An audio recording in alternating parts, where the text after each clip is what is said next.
Upang matugunan ang mga kinakaharap na pagsubok ng mga guro at mag-aaral sa gitna ng kasalukuyang pandemya, nagsanib tulong sina Congressman Charlie Cojuangco ng unang distrito ng Tarlac, DEPED Region 3 Regional Director Dr. May B. Eclar at Tarlac Schools Division Superintendent Dr. Ronaldo Pozon para sa isang napapanahong proyekto na tinaguriang Project Shine, Aral TarlakHenyo. Ang mga mag-aaral ng Grade 4 at Grade 5, ganon din ang Grades 8 and 9 sa buong probinsya ng Tarlac, kasalukuyang sumasailalim sa radio-based instruction. Katuwang ang himpilang DZTZ 828 kHz AM at RTV Tarlac, Channel 26. Ang Tarlac po nangunguna po ngayon pagdating po sa radio-based instruction. Marami pong humahanga sa atin. I'm very happy this station, itong DCTC, could reach the whole of Region 3. Hindi natin alam, we are contributing. We are creating a very big dent in the history of Philippine education. And I am proud. I am here in Tarlac. This is the noble cause of education in which you and I, without you knowing it, we are bound to do.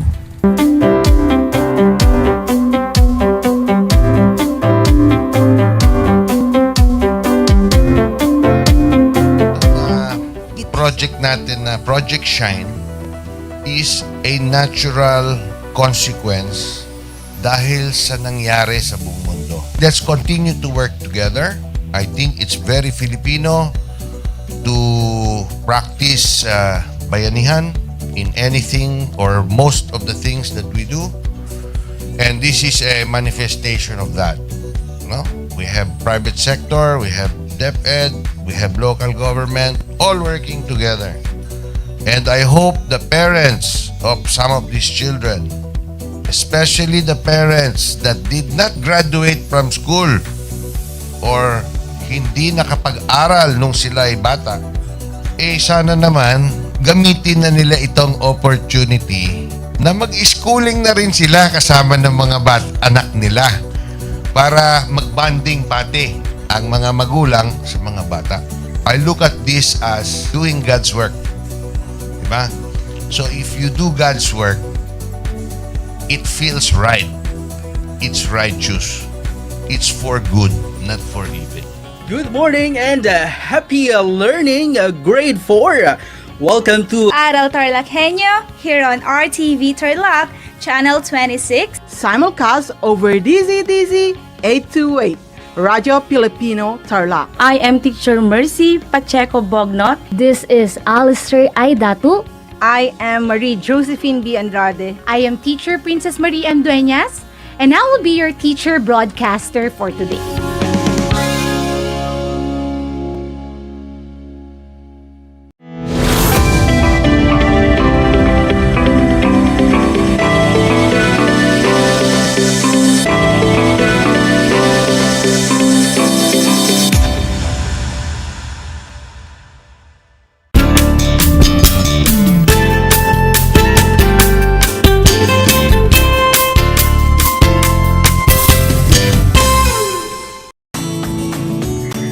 Welcome sa ating Project Shine Aral TarlakHenyo ng Schools Division Office of Tarlac Province na kasalukuyang napapanood dito sa RTV Tarlac Channel 26 at sa bayang napapakinggan sa 828 AM DZTZ Radyo Pilipino Tarlac.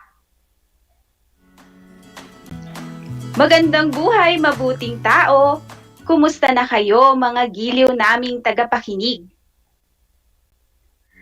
Ang aking pagbati at paghanga sa inyong pagpapahalaga sa edukasyon at pagpupursiging matapos ito ng nagtatagumpay sa kabila ng hamon ng pandemya. Ako ang inyong guro sa edukasyon sa pagpapakatao, baitang 4, Ginang Jona Yebes Abon, sumasahim papawid mula sa bayan ng Paniki na sasamahan at gagabayan ka sa Most Essential Learning Competency na nakapagpapakita ng pagkamahinahon sa damdamin at kilos ng kapwa katulad ng pagtanggap ng sariling pagkakamali. Natitiyak kong kayo ay handang-handa ng mga anak sa ating bagong aralin para sa araw na ito. Maging alerto at listo sa anumang impormasyong magbibigay sa atin ng inspirasyon, pag-asa at aral sa buhay na makatutulong sa pagiging mabuting tao. Sino sa inyo mga anak na ang nanay o kaya ang tiya ay mahilig sa pag-aalaga ng halaman? Sabi nga, plantito, plantita. Isang magandang hobby ang pagtatanim at meron akong kakilala na may magandang hardin. Siya ay si Aling Hermie. Tara at ating pakinggan ang kwento niya kasama ang 3 batang lalaki na magbibigay sa atin ng isang magandang aral. Ang kwentong Sorry Po ay isinulat ng inyong teacher broadcaster Ginang Jona Y. Abon. Ihanda ang mga sarili at makinig ng maigi. Dahil pagkatapos ng ating kwento, ay mayroon kayong mga katanungan na sasagutin. Handa na ba kayo? Araw-araw ay makikitang nagdidilig ng halaman si Aling Hermie sa kaniyang napakagandang hardin. Maganda ang lokasyon ng kanyang hardin dahil may puno na nagbibigay lilim sa kanyang hardin. Marami siyang tanim na namumulaklak na mga halaman, gaya ng rosas, yellow bell, gumamela, santan, at mga orkidyas. Ngunit, ang pinakapaborito niya ay ang mga halaman niyang sunflowers. Kinakausap pa niya madalas ang mga ito. Ang gaganda naman ninyo, nakakawala ng pagod. Ang wika niya. Isang araw ay nagkayayaan sina Mark, Tom, at Ian na maglaro ng tumbang preso. Napili nila ang malilim na pwesto na malapit sa hardin nila Aling Hermie. Tamang-tama itong pwesto natin. Malilim, hindi tayo gaanong pagpapawisan. Ang wika ni Tom. Tama ka. Tara, umpisahan na natin ang paglalaro ng tumbang preso. Ang sabi naman ni Ian. Masayang naglalaro ang mga magkakaibigan. Wiling-wili sila sa pagbato ng kanilang tsinelas papunta sa latang binabantayan ng taya. Oh, ako nang titira, Tom. Abangan mo, lalakasan ko ito para maka-home run kami ni Ian. Sigaw ni Mark. Ibinato ni Mark ng ubod ng lakas ang kanyang tsinelas. At sa sobrang lakas nito ay naabot ang hardin ni Aling Hermie sa di kalayuan. Naku, Mark! Tinamaan mo yung tanim na sunflower ni Aling Hermie. Tila nag-aalalang wika ni Tom. Tara, lapitan natin, sabi ni Ian. Kanilang nilapitan ang mga tanim na sunflower ni Aling Hermie. Naku, lagot tayo nito. May mga nasirang sunflower. Ang nag-aalalang wika ni Mark. Anong gagawin natin? Tanong ni Tom. Paniguradong pagagalitan tayo ni Aling Hermie. Umalis na lang kaya tayo? Ang sabi ni Ian. Naku, mas lalo lang tayong pagagalitan kapag hindi natin inamin na tayo ang nakasira sa mga halaman. Ang wika ni Mark. Samahan ninyo ako kay Aling Hermie at sabihin natin na hindi natin sinasadyang masira ang mga halaman niya. Pagpapatuloy na wika ni Mark. Nagkasundo ang magkakaibigan na sabihin kay Aling Hermie ang nangyari. Oh, mga bata, anong maipaglilingkod ko sa inyo? Ang nakangiting bungad ni Aling Hermie. Aling Hermie, may kasalanan po kasi kaming nagawa sa inyo. Panimula ni Mark. Ha? Bakit? Ano ang ginawa ninyo? Ang nag-aalalang wika ni Aling Hermie. Habang naglalaro po kami kanina doon sa may malilim na puno malapit sa inyong hardin, ay hindi po sinasadyang naibato ko ang aking tsinelas sa mga tanim po ninyong sunflower at may ilan pong nasira. Paliwanag ni Mark. Hindi po namin sinasadya, Aling Hermie. Patawarin niyo po kami. Ang sabay-sabay na wika ng magkakaibigan.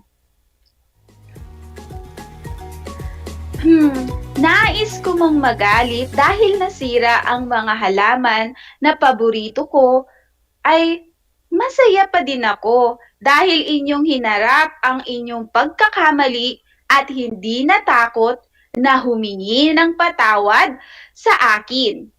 Ang wika ni Aling Hermie. Sorry po, Aling Hermie, patuloy na sabi ng magkakaibigan. O siya, tara at tignan na lang natin ang mga halaman na nasira. Tulungan na lamang ninyo akong ayusin ang mga iyon. Okay lang ba? Ang sabi ni Aling Hermie. Opo, salamat po Aling Hermie at pinatawag ninyo po kami. Ang bait niyo po talaga. Ang nakangiting sabi ng magkakaibigan. Naku, binola niyo pa ako. O siya, tara na, ayusin na natin ang mga nasira. Nakangiting sabi ni Aling Hermie. Masayang tumulong ang magkakaibigan kay Aling Hermie upang ayusin ang mga nasira niyang halaman. Ang ganda ng ating aralin, hindi ba? Sa puntong ito ay ating sagutin ang mga sumusunod na katanungan mula sa ating kwentong napakinggan. I-type lamang ang sa comment section o isulat sa sagutang papel ang inyong mga sagot. Para sa ating unang katanungan, sino ang may magandang hardin? Tama kids, si Aling Hermie ay mayroong magandang hardin. Para sa ating ikalawang katanungan, ano ang nangyari sa paglalaro ng magkakaibigan? Kung sumagot ka ng hindi sinasadyang nasira nila ang halamang tanim ni Aling Hermie, ay tama anak ang iyong sagot.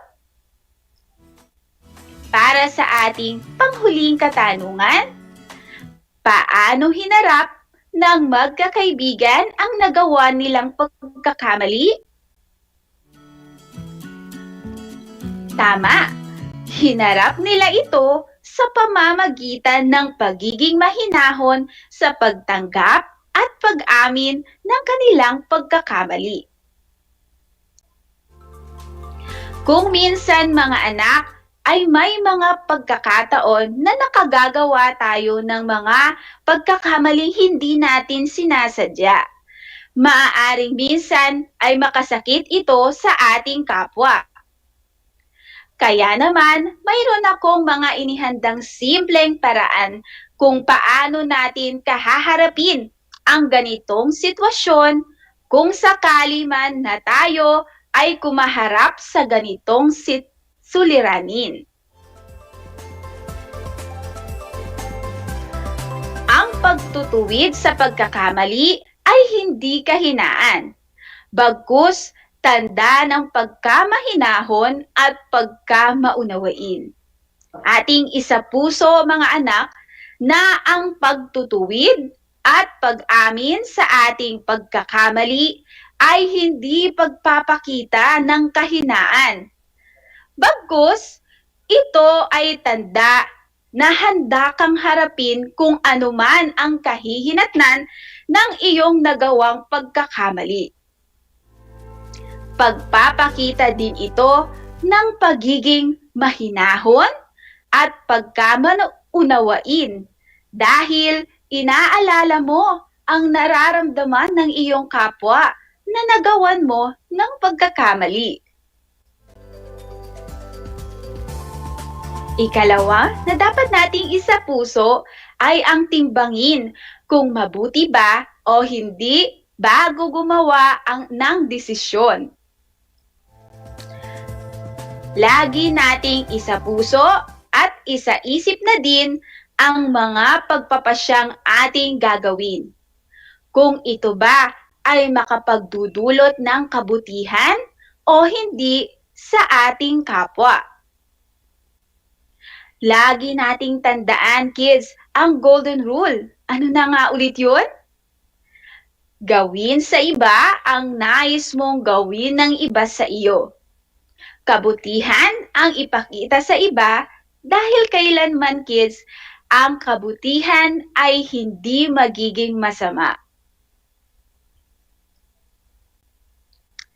Isa ring paraan ang paggamit ng mga salitang hindi ko sinasadya Sorry po, pasensya na po, patawarin mo ako, hindi ko na uulitin. Sa paggamit at pagpili ng mga angkop na salita ay maipapakita na natin kung gaano kahinahon nating tinatanggap ang ating pagkakamali. Minsan ay mararamdaman ng kausap natin kung sincere ba yung paghingi natin ng kapatawaran, kung ito ba ay bukal sa ating puso.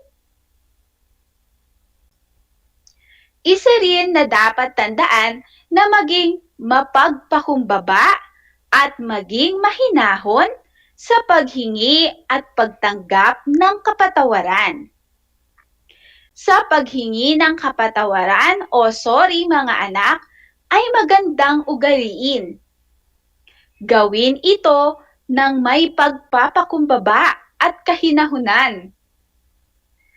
Kailangan ba na pasigaw kong humingi ng sorry? Limbawa, sorry na nga hindi ko na nga sinasadya. Ganon ba ang paghingi ng sorry? Ito ay pagpapakita na hindi tayo sincere sa paghingi ng sorry. Ngunit paano nga ba ang boses kapag humihingi ng sorry? Halimbawa, sorry na po mama, hindi ko na po uulitin. O di kaya, patawarin mo na ako friend. Ito'y mga halimbawa lamang mga anak. Nararamdaman kasi yung sinseridad sa uri ng boses at tono ng pananalita. Laging tandaan na ang kilos at pananalita ay sumasalamin kung gaano kahinahon nating harapin ang sariling pagkakamali. Isang talakayan na naman ang malapit nang matapos. Ako ay masayang-masaya sa ipinakita ninyong aktibong pakikibahagi sa ating aralin. Ngayong araw, higit sa lahat ang inyong pagmamahal sa edukasyon. Ipagpatuloy ang kagandahang asal na ito, mga anak, hakbang tungo sa katuparan ng inyong mga pangarap. Mahalagang tandaan mga bata ang mga sumusunod na konseptong mula sa ating aralin ngayong araw. Una, ang pagtanggap sa pagkakamali ay hindi pagpapakita ng kahinaan. Bagkus ay tanda ng pagiging mahinahon at pagiging maunawain sa damdamin ng kapwa. Ikalawa, gumamit ng mga salitang hindi ko sinasadya, sorry po, pasensya na po, patawarin mo ako, hindi ko na uulitin sa paghingi ng patawad. Ikatlo, maging mahinahon at mapagpakumbaba sa paghingi at pagtanggap ng kapatawaran. Sa puntong ito, panahon na upang alamin kung kayo ay may natutuhan mula sa ating aralin sa pamamagitan ng munting pagsusulit. Sa lahat ng nanonood sa FB Live, gamitin ang FB chat box para sa inyong mga kasagutan. Ihanda naman ang mga panulat at sagutang papel sa lahat ng mga nanonood sa telebisyon at nakikinig sa radyo. Narito ang ating panuto. Sagutin ang mga sumusunod na sitwasyon ng tama kung ito ay nagpapakita ng pagkamahinahon sa damdamin at kilos sa pagtanggap ng pagkakamali, at mali naman kung hindi.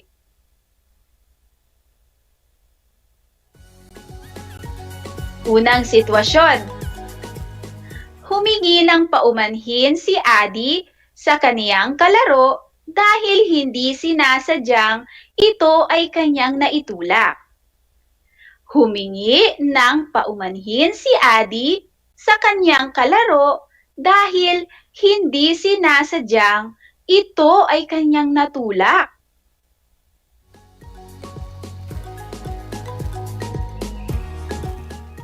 Kung ikaw ay sumagot ng tama, tumpak ang iyong sagot. Ayan, sino nakakuha ng tamang sagot? Very good, kids! Para sa ating ikalawang sitwasyon, inamin ni Angel sa kanyang tiya na siya ang nakasira ng payong niya. Inamin ni Angel sa kanyang tiya na siya ang nakasira ng payong niya.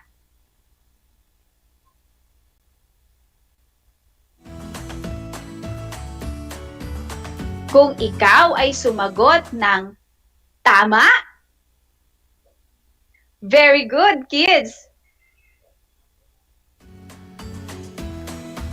Para naman sa ating ikatlong sitwasyon.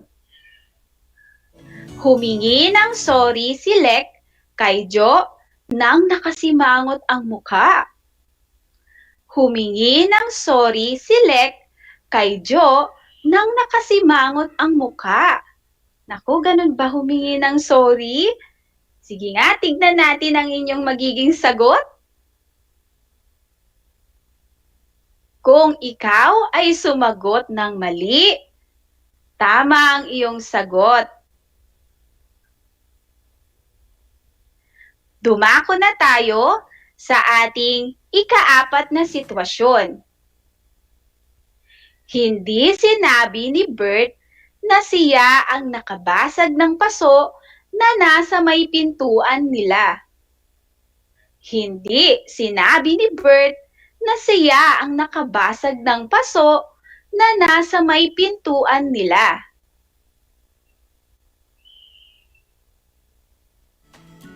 Ating alamin ang tamang sagot. Kung ikaw ay sumagot ng mali, tama ang iyong naging sagot. Para naman sa ating ikalimang sitwasyon. Pasigaw na humingi ng sorry si Carl sa kalarong nabunggo niya. Pasigaw na humingi ng sorry si Carl sa kalarong nabunggo niya.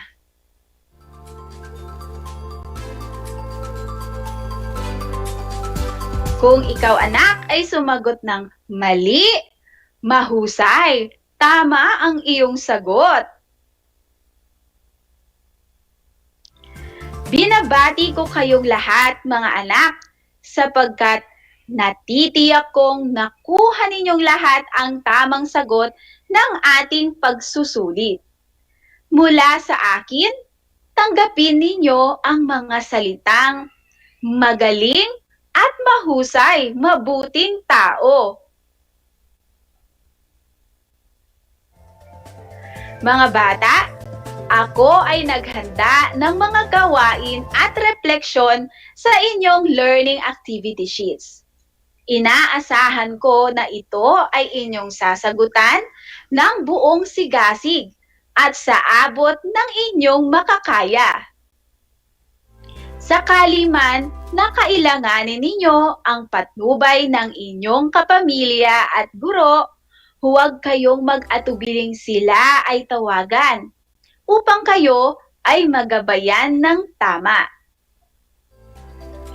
Panalangin ko na sa anumang konseptong higit lalo ang mga aral sa buhay na inyong natutunan sa araw na ito ay inyong maisa sa buhay sa araw-araw.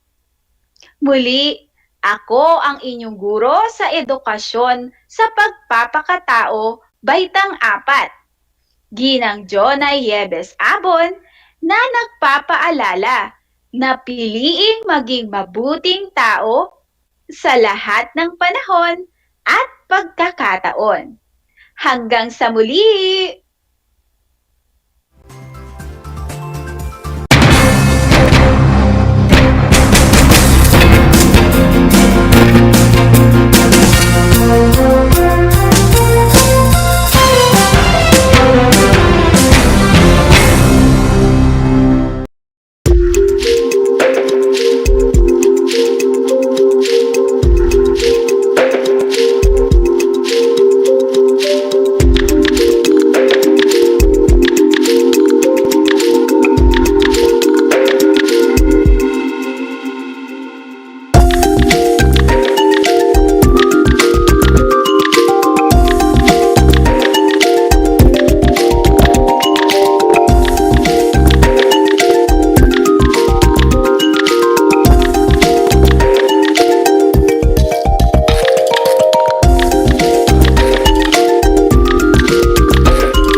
niyo ba na ang jeep ay ang pinakasikat na uri ng transportasyon sa Pilipinas?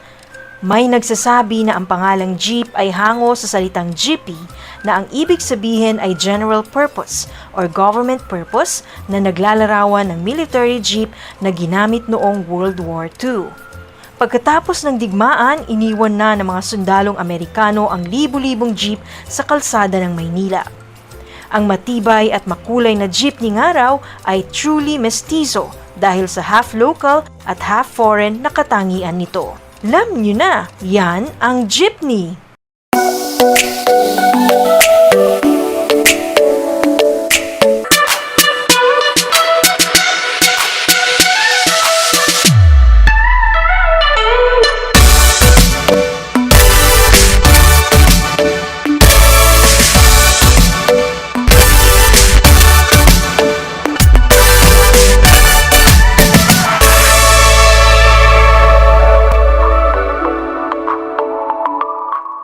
Did you know that children learn more when they initiate an activity and are actively engaged in it? This is your science teacher broadcaster, Princess Diana L. Ronquillo for Aral TarlakHenyo. Let's learn science together on Aral TarlakHenyo. Catch us live every Monday to Friday from 8:30 a.m. to 5:30 p.m. Watch Aral TarlakHenyo on RTV Tarlac, Channel 26, simulcast over Radyo Pilipino, DZTC 828 kHz, and streamed live on FB page and YouTube channel of RTV Tarlac, Channel 26.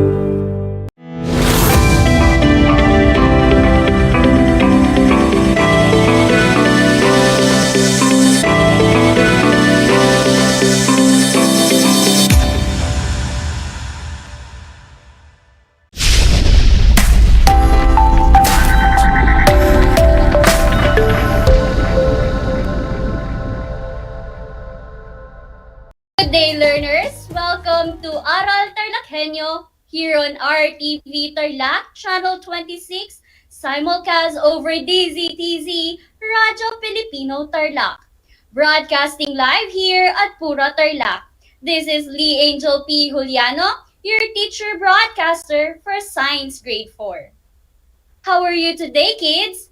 I am glad to know that you are doing great and that you are excited to learn new things despite the effects of the pandemic in our learning setup.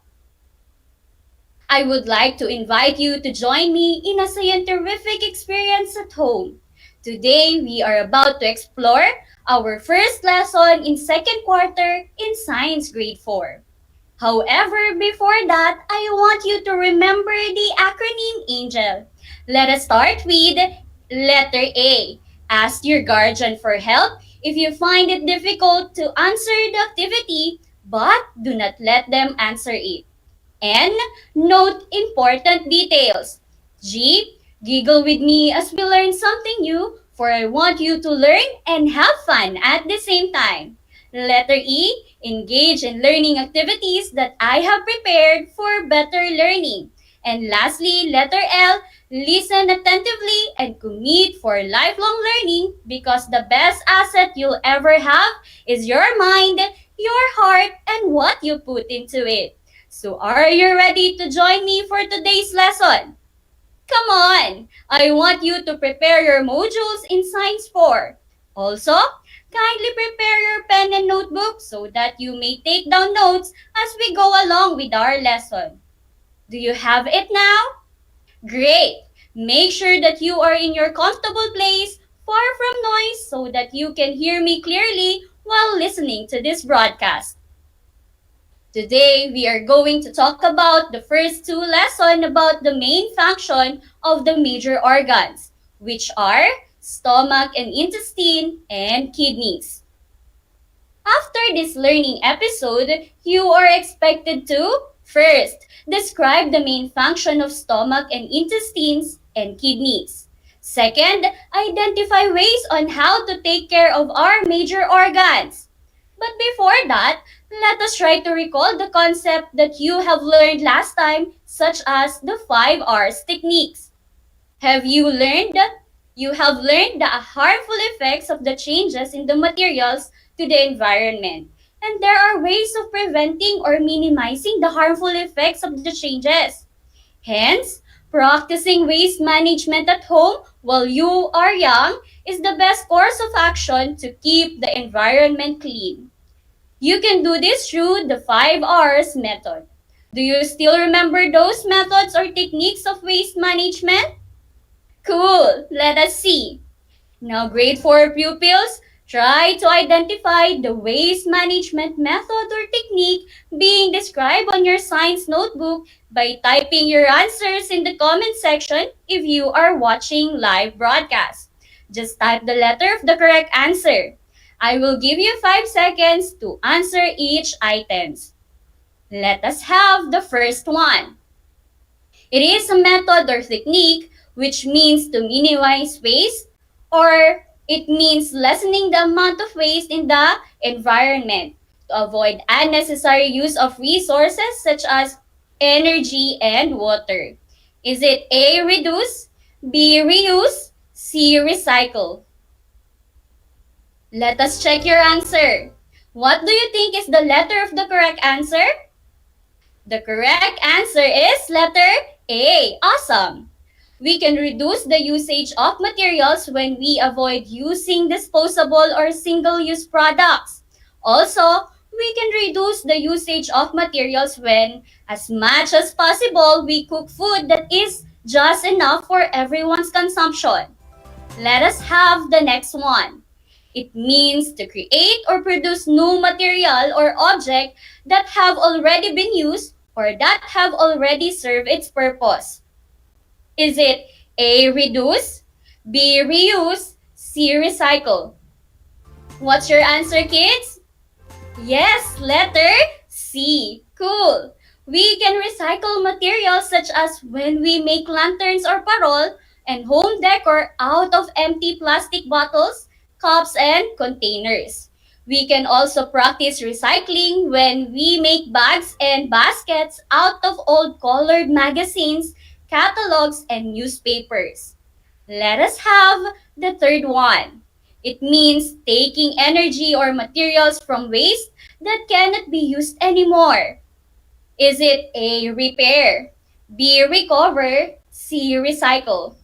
Just write or type your answer in the comment section. Let us check your answer. The correct answer is B, recover. Good job, kids!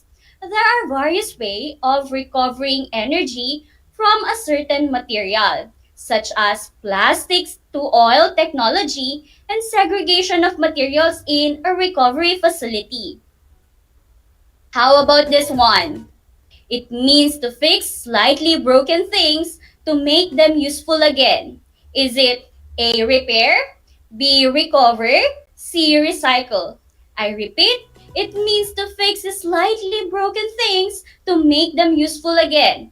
Is it A, repair, B, recover, C, recycle?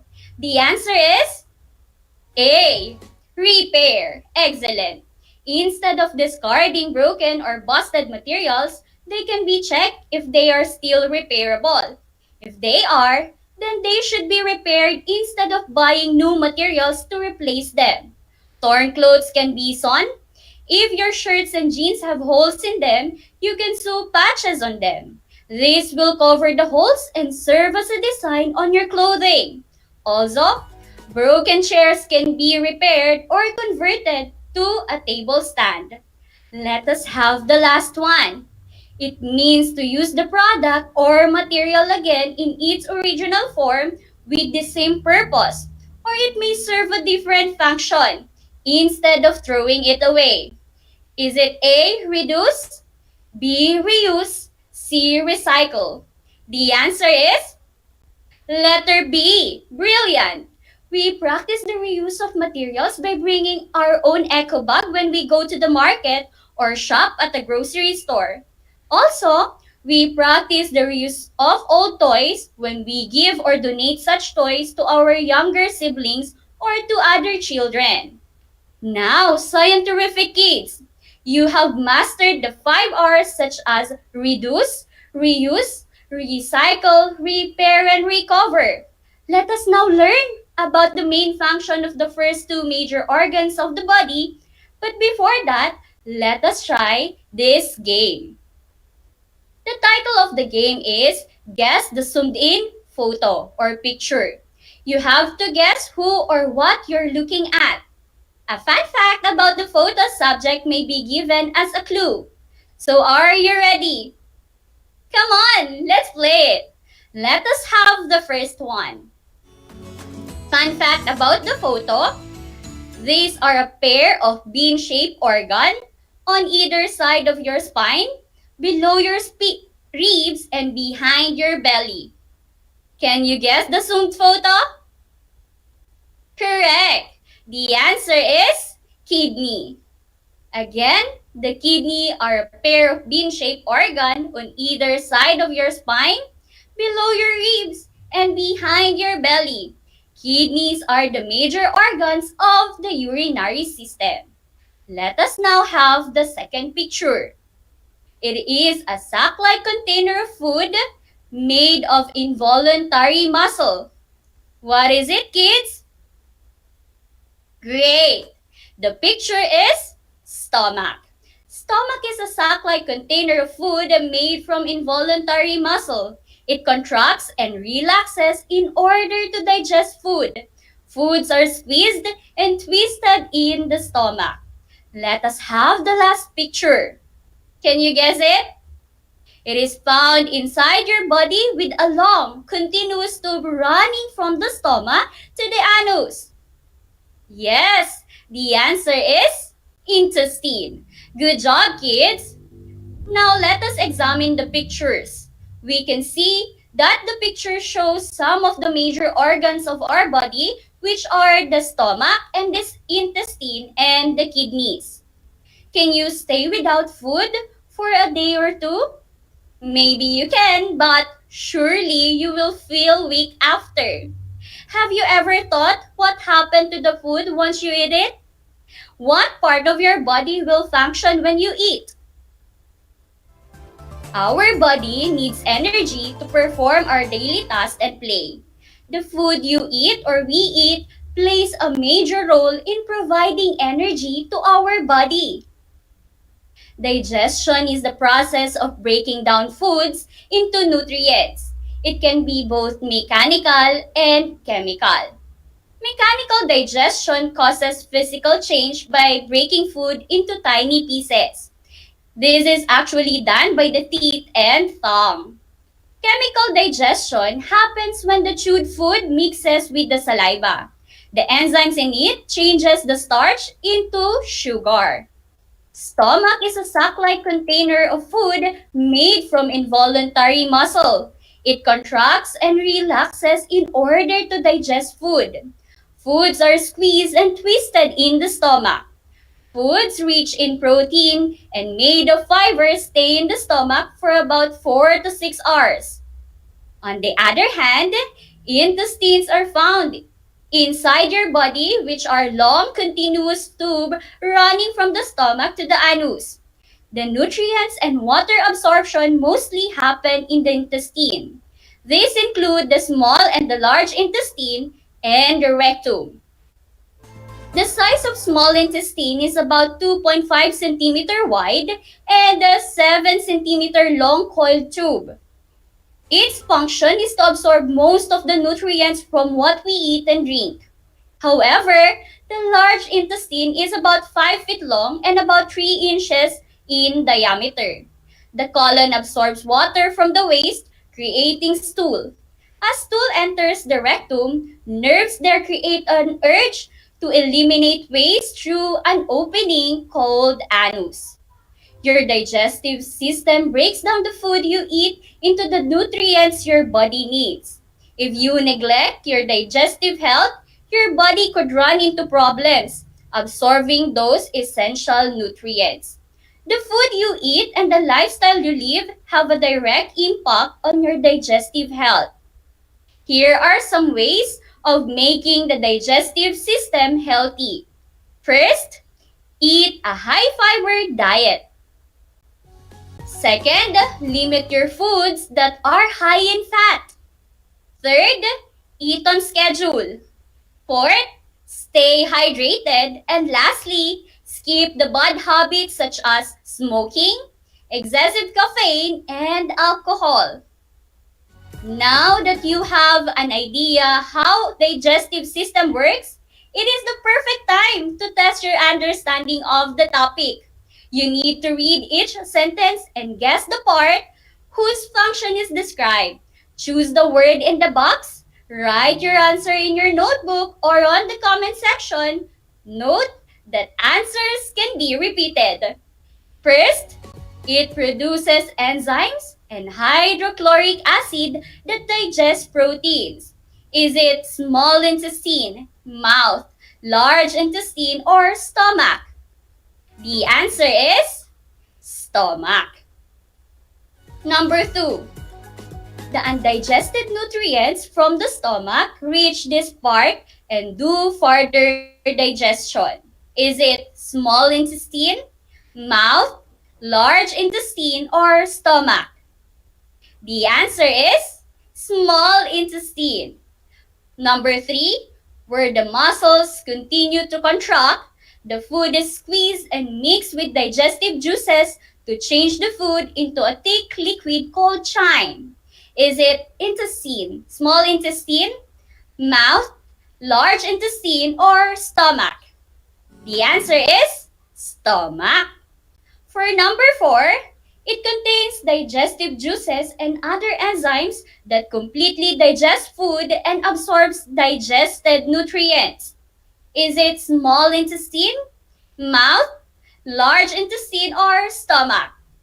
The answer again is small intestine. And for our last number, it receives the undigested food, absorbs water, and eliminates waste through an opening called anus. Is it small intestine, mouth, large intestine, or stomach?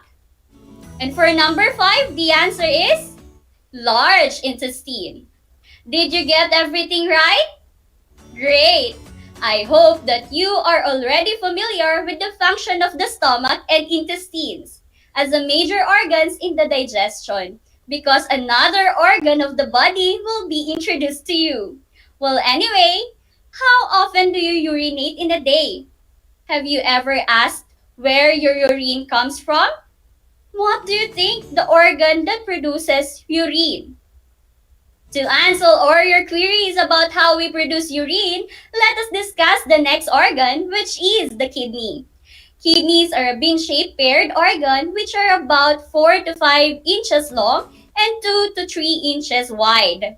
The kidneys remove urea from the blood through tiny filtering units called nephrons. Nephrons are the most important part of the kidney. They take in blood, metabolize nutrients, and help pass out waste product from filtered blood. Each kidney has about 1 million nephrons. Each has its own internal sets of structures. Kidneys are the major organ of the urinary system. The function of the urinary system are, first, to remove the liquid waste from the blood in a form of urine, and second, to keep a stable balance of salt and other substance in the blood and produce hormone that aids the formation of the body cells. The right kidney is slightly lower due to the presence of a liver on the right region of our body. Maintaining kidneys health is important to your overall health and general well-being. Here are some ways to keep the kidneys healthy. First, drink 8 to 10 glasses of water every day. Second, urinate if the need arises. Third, exercise regularly. Eat balanced diet. Lessen intake of too much sweets and salty food. And lastly, avoid oily and fatty food. Now that you have idea about urinary system works, it is the perfect time to test your understanding of the topic. You need to write true if the statement is correct and false if not. Let us try. The kidneys are a bean-shaped organs which are about 4 to 5 inches long and 2 to 3 inches wide. Is it true or false? For number 1, the answer is true. Great job, kids! For number 2, the left kidney is slightly lower than the right kidney. How about number 2? Is it true or false? Flash your beaming smile if your answer is false. It is the right kidney which is slightly lower than the left kidney due to the larger size of the liver on the right side of the body. For number 3, the filtering units of kidneys are called nephrons. Is it true or false? The answer for number 3 is true.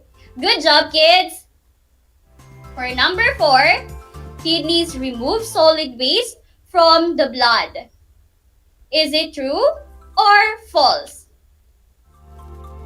The answer for number 4 is false. Kidneys does not remove solid waste from the blood, but it removes liquid waste from the blood. For our last number, kidneys keep a stable balance of salt and other substances in the blood. Is it true or false? Finally, the answer is true. Wonderful. Did you get everything right? Great! Okay, count the number of the correct items. Again, for those who got 5, excellent. For those who got 3 to 4, very good. For those who got 2 and below, good job for trying. Do not lose hope and keep on studying the lesson for you to get a high score. Now, kids, to wrap everything up that we have talked about in this lesson, let us take note of that. The digestive organs are organs that take in food and liquids and break them down into substances that the body can use for energy, growth, and tissue repair. Waste products the body cannot use leave the body through bowel movements. The digestive system includes the mouth, pharynx or our throat, esophagus, stomach, small intestine, large intestine, rectum, and anus. Contrary, the urinary system works as a filter, removing toxins and waste from your body through urine. It uses a series of tubes and ducts to pass this waste. The urinary system includes the kidneys, ureters, bladder, and urethra. And as your assignment, read the following questions carefully and write the correct answer in your science notebook. For number 1, which of the following is a function of the kidney? A. They produce blood. B. They store salt in the blood. C. They add urea to the blood. D. They filter metabolic waste produced by the body. 2. Kidneys are the major part of what body system? A. Digestive system. B. Urinary system. C. Circulatory system. D. Nervous system. Number 3. Which of the following is not a function of the kidney? A. They filter liquid waste from the blood. B. They absorb nutrients from the food we eat. C. They maintain a stable balance of salt in the blood. D. They produce hormone that aids the formation of the body cells. Next, it is where final digestion and absorption of food takes place. A. Liver. B. Stomach. C. Large intestine. And D. Small intestine. I repeat, it is where final digestion and absorption of food takes place. A. Liver. B. Stomach. C. Large intestine. And D. Small intestine. Next, it is the type of digestion which breaks food into smaller pieces by chewing food in the mouth. A. Large intestine. B. Chemical digestion. C. Small intestine. And D. Mechanical digestion. I repeat, it is the type of digestion which breaks food into smaller pieces by chewing food in the mouth. A. Large intestine. B. Chemical digestion. C. Small intestine. And D. Mechanical digestion. You can screenshot the answer flash in the screen or answer page 19 to 20 on your module. Now, scientific kids, I hope you learned a lot today. If you have queries about our lesson for today, just text me at my number 0930-5618-639. Again, 0930-5618-639. This is Project Shine, Aral TarlakHenyo, brought to you by the Department of Education, Division of Tarlac Province, in cooperation with DZTZ 828 AM station RTV Tarlac Channel 26 and Converge TV Channel 100. This is your science anchor teacher, Ma'am Lee Angel P. Juliano, saying live simply, love genuinely, and learn constantly. See you again on our next episode. Bye!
Sa pagnanais na mapigilan ng ating pamahalaan ang pagdami ng bilang ng mga kaso ng COVID-19, binuo ang One Hospital Command Center o OHCC upang mas mabilis na matugunan ang medikal na pangangailangan ng ating mga kababayan. Bukas ang OHCC 24 oras araw-araw. Tumawag lamang sa mga hotline nito sa 0919-977-3333 o 0915-777-7777 o 02-886-50500. Maaari ring i-download ang Pure Force Citizens app sa Android o iOS upang mabilis na matugunan ang sinumang nangangailangan. Layon din ng OHCC na maiwasang mapuno ang kapasidad ng bawat ospital. Kaya't kung ikaw ay kinakailangang tumawag sa OHCC, mabibigyan ka ng libreng preliminary consultation. Para sa mga nangangailangan ng emergency quick response, makikipag-ugnayan ang OHCC sa DOH Bed Tracker at sa mga ospital upang makahanap agad ng pinakamalapit na bakanteng ospital.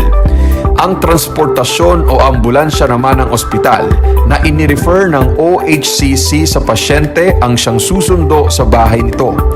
Kaya't kapag ikaw ay nakakaranas ng anumang sintomas ng COVID-19 o nangangailangan ng agarang tulong medikal, tumawag lamang sa OHCC at handa silang tumulong sa lahat ng oras.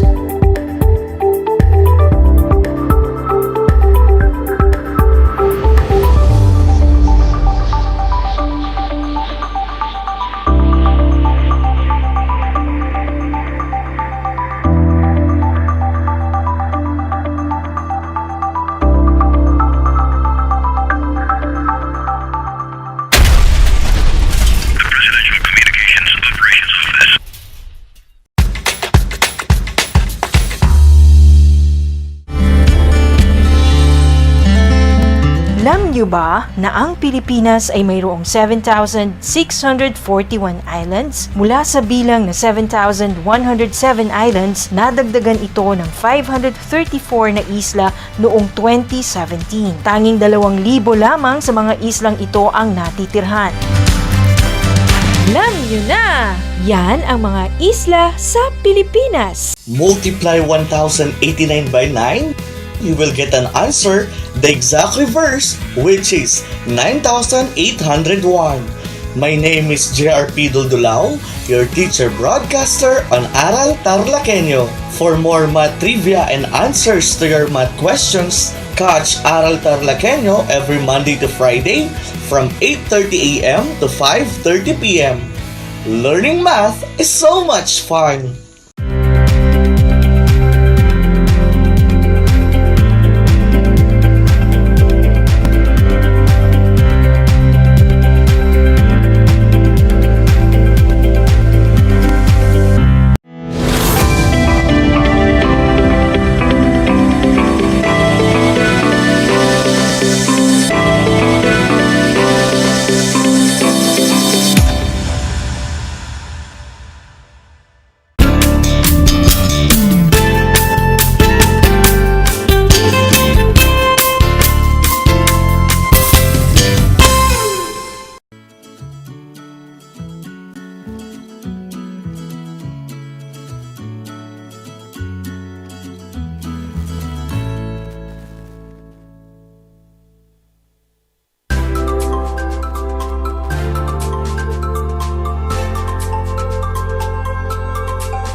Wonderful and happy morning, grade 4 learners.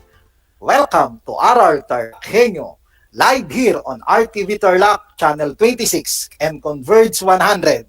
Simulcast over DZTZ 828 Radio Filipino Tarlac. Join me in this 25-minute full of learning. I am Ricarte Maglalang from Paniqui North Central Elementary School, your teacher broadcaster in mathematics grade 4, saying, good morning learners, good morning parents. We are now on the 4th week of the first quarter. How are you today, my dear matatalinong learners? Well, I hope you are all doing great and always great. I am sure that you are all excited and ready on our lesson this morning. Before we begin, I will give you a few seconds to get the things that you will use. Your compendium, paper, and pen. Please settle down and let's get started. For today's lesson, you are going to learn identify the factors and multiples of a given number up to 100. But before that, let's have first a drill. Multiply the following numbers mentally. Number 1, 14 times 4. The answer is 56. Number 2, 14 times 7. The correct answer is 98. Number 3, 14 times 5.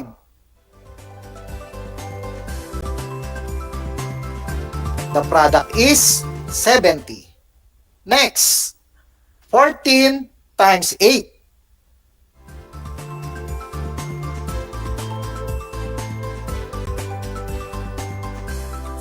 The answer is 112. Number 5, 14 times 6.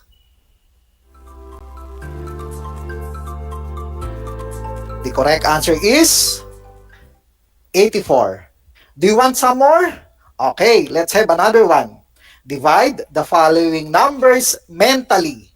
Number 1, 144 divided by 2.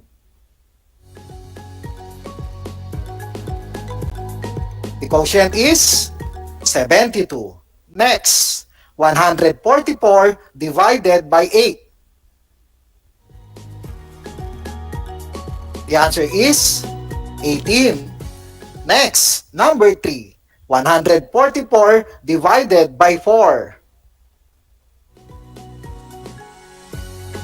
The correct answer is 36. Number 4, 144 divided by 3. The correct answer is 48. Number 5, 144 divided by 19. The correct answer is 16. And lastly, number 6, 144 divided by 6. The correct answer is 24. In your previous lesson, you have learned how to solve equations using the order of operations. Can you still recall the MDAS rule, in which you will perform first the multiplication and division operation, or whatever comes first before addition and subtraction? Let's have an activity to prove you can still remember it. Answer it on your paper. Number 1, 12 plus 8 times 3.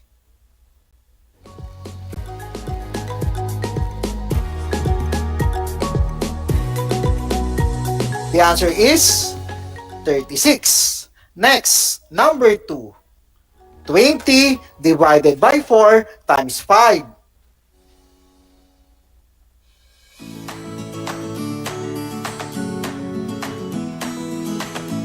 The correct answer is 25. Next, 20 minus 15 divided by 5 plus 10.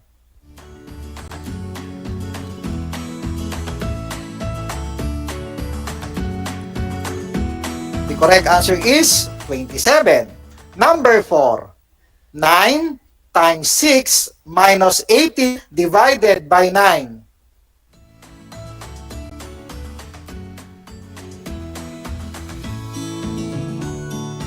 The correct answer is 52. And the last, number 5, 18 divided by 2 plus 4 times 3 minus 8.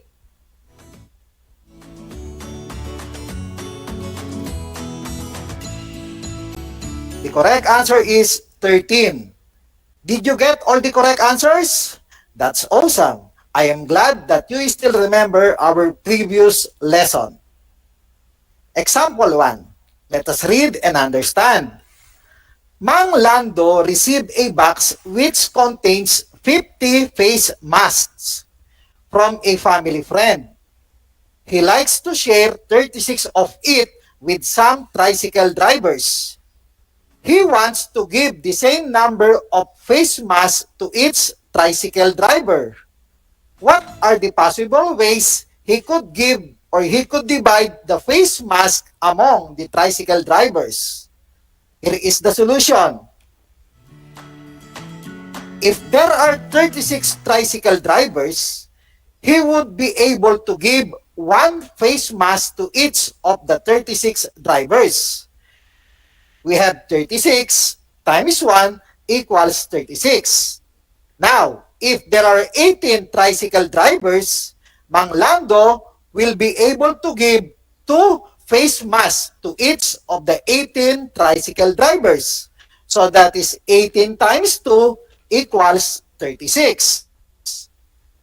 Now, if there are 12 tricycle drivers, Mang Lando will be able to give 3 face masks to each of the 12 tricycle drivers. So that is 12 times 3 equals 36.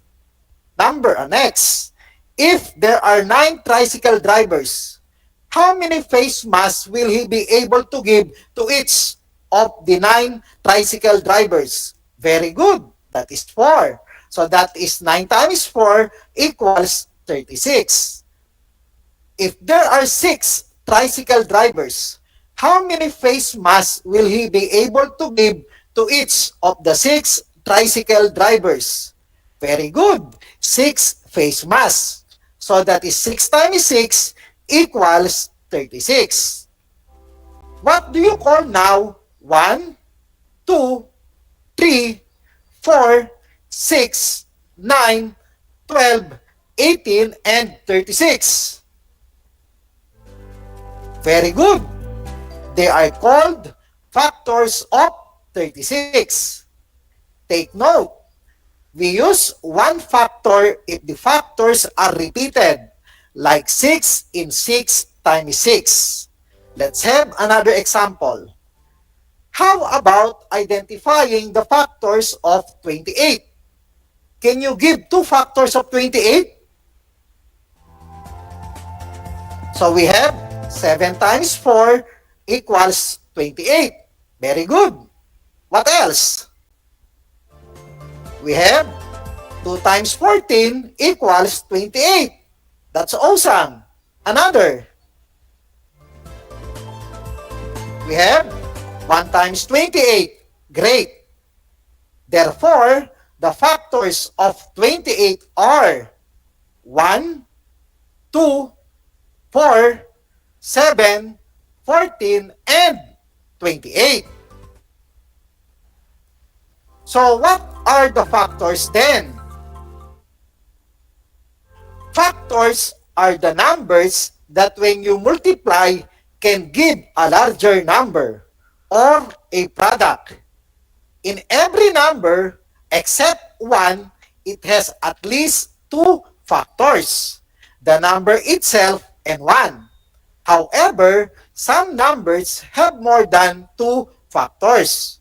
I repeat, the factors of every number except 1 has at least 2 factors, the number itself and 1.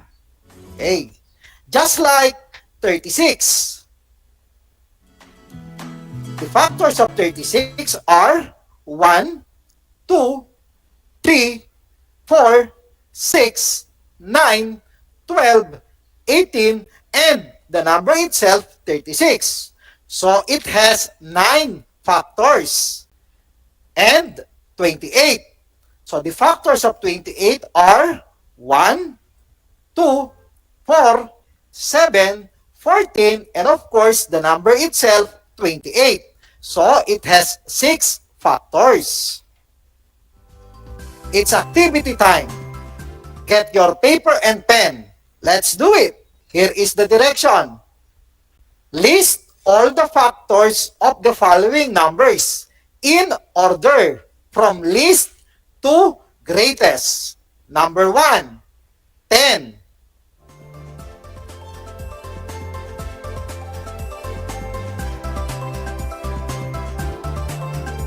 Okay, the factors of 10 are 1, 2, 5, and 10.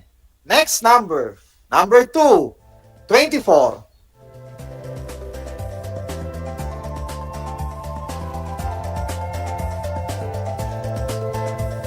The factors of 24 are 1, 2, 3, 4, 6, 8, 12, and 24.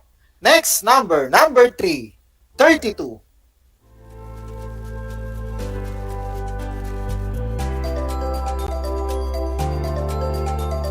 The factors of 32 are 1, 2, 4, 8, 16, and 32.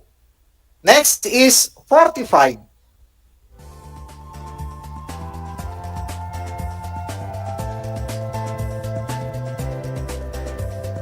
The factors of 45 are 1, 3, 5, 9, 15, and 45. And lastly, we have 64.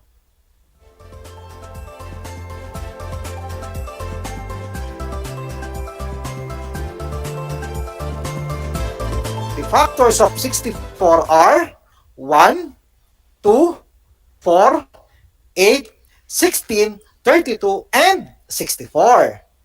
Do you want more? Okay, here is the direction. Encircle the number in the parentheses that is not a factor of the given number. Number 1, 27. 3 is 3, 7, or which of the following is not a factor of 27? Is it 3, 7, 9, 27? The answer is 7. Next, 50. Which of the following is not a factor of 50? Is it 2, 5, 10, 15? The answer is 15. Next, number 3, 48. Which of the following is not a factor of 48? Is it 3, 9, 12, 16? The answer is 9. Number 4, 75. Which of the following is not a factor of 75? Is it 3, 5, 25, and 35? The answer is 35. And lastly, 72. So which of the following is not a factor of 72? Is it 5, 8, 9, 36? The answer is 5. Did you get the correct answers? I hope you got a high score or even a perfect one.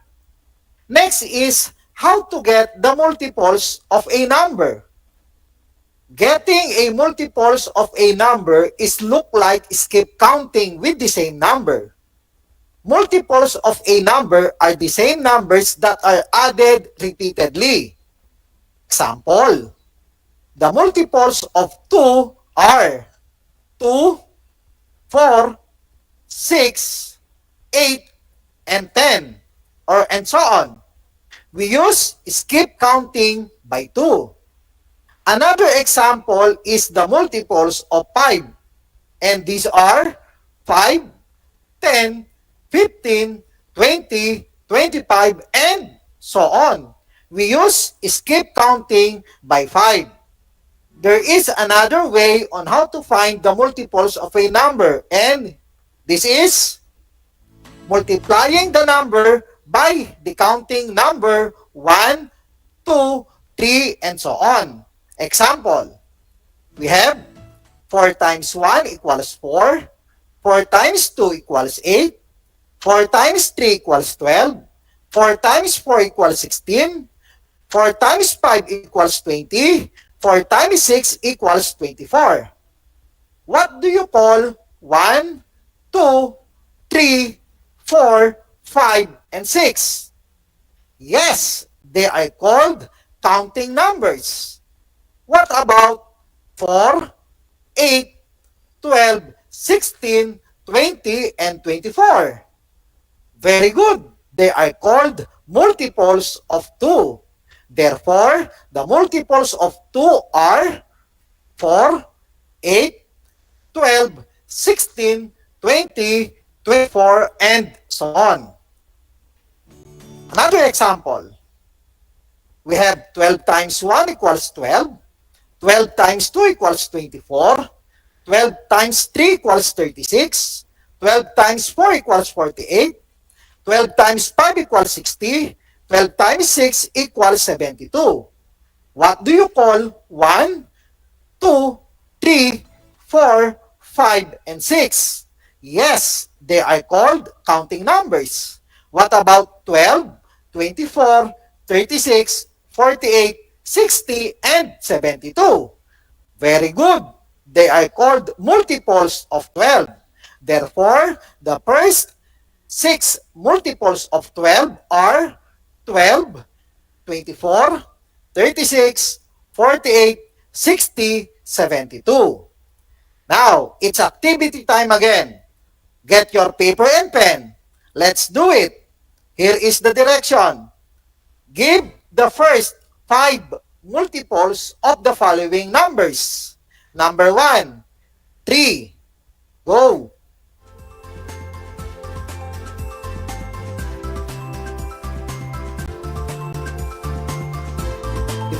The first 5 multiples of 3 are 3, 6, 9, 12, and 15. Next, number 2, 6.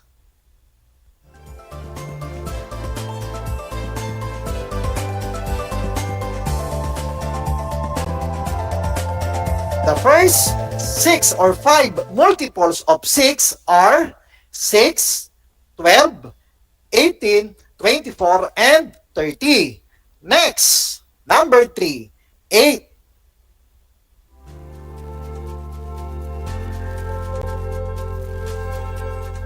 The first 5 multiples of 8 are 8, 16, 24, 32, and 40. Number 4, 11.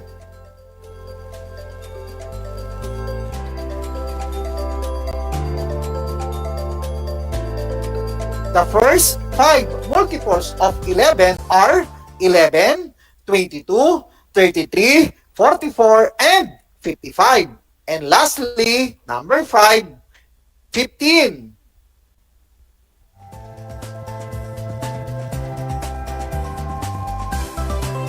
The first 5 multiples of 15 are 15, 30, 45, 60, and 75.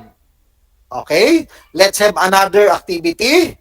And here is the direction. Supply the missing multiples. Number 1, 7. So we have 7, 14, 21, blank, 35, 42, blank.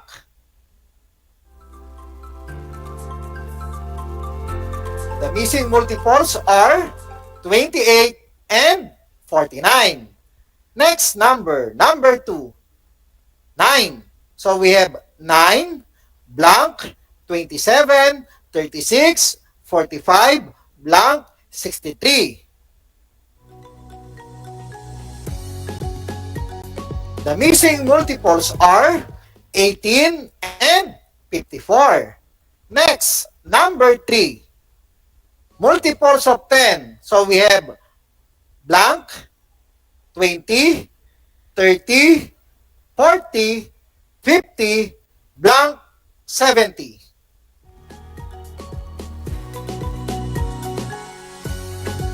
The missing multiples are 10 and 60. For number 4, 16. So we have 16, 32, 64, or 32, blank, 64, blank, 96. The missing multiples are 48 and 80. And lastly, for number 5, multiples of 13. So we have 13, 26, 39, blank, blank, 78, and 91.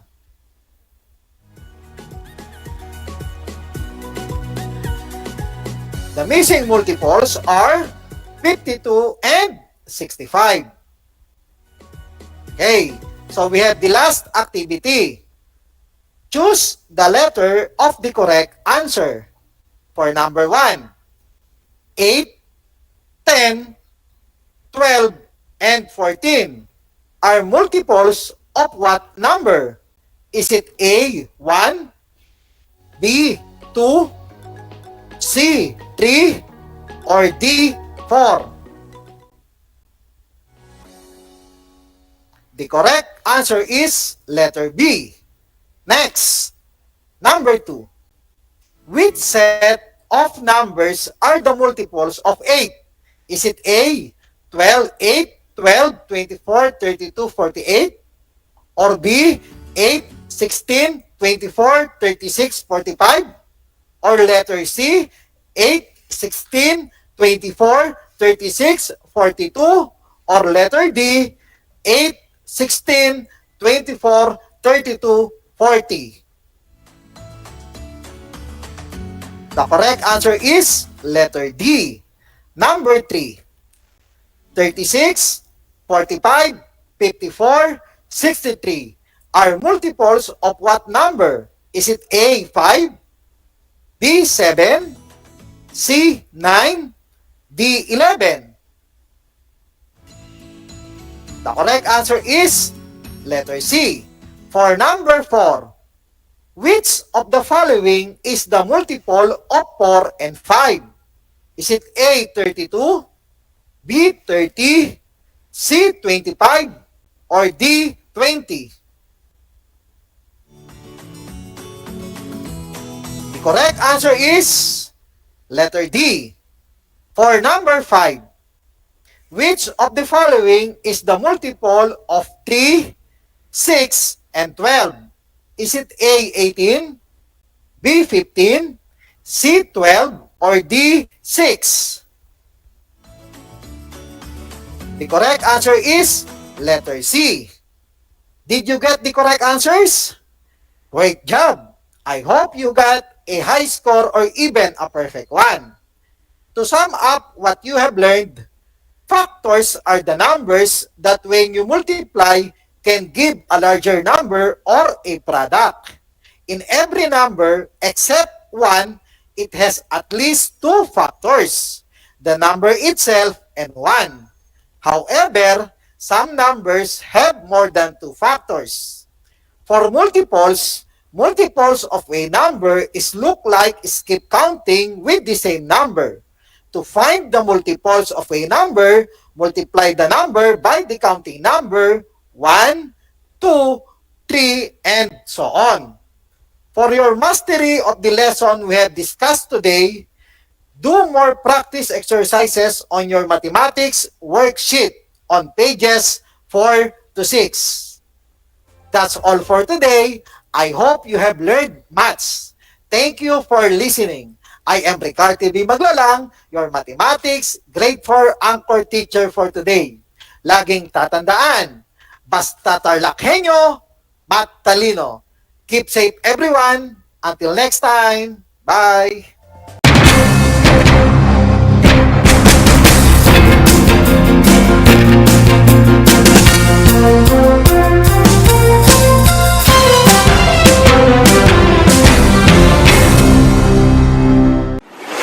Kabahagi mo Radyo Pilipino.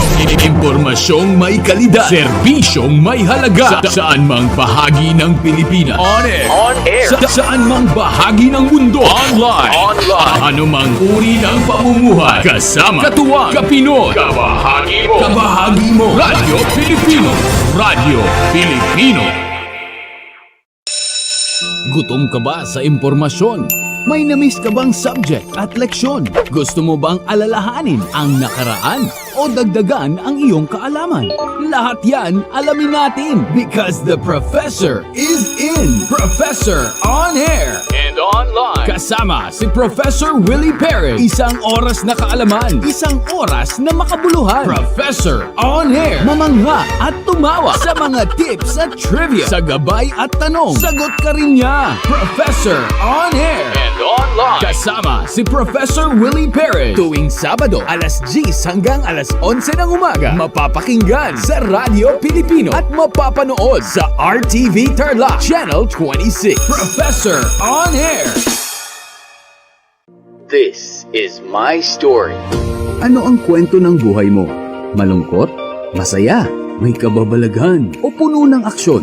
ang bawat kwento ng kapwa nating Pilipino ay mahalaga. This is my story. Sama-sama nating ibahagi ito upang magbigay aral at inspirasyon sa ating lahat. This is my story. This is my story. Hosted by Mitch Desunia tuwing Sabado alas 3 hanggang alas 4 ng hapon. Mapapakinggan dito sa Radyo Pilipino at mapapanood sa RTV Tarlac Channel 26. This is my story. Kumusta mga giliw kong tagapakinig?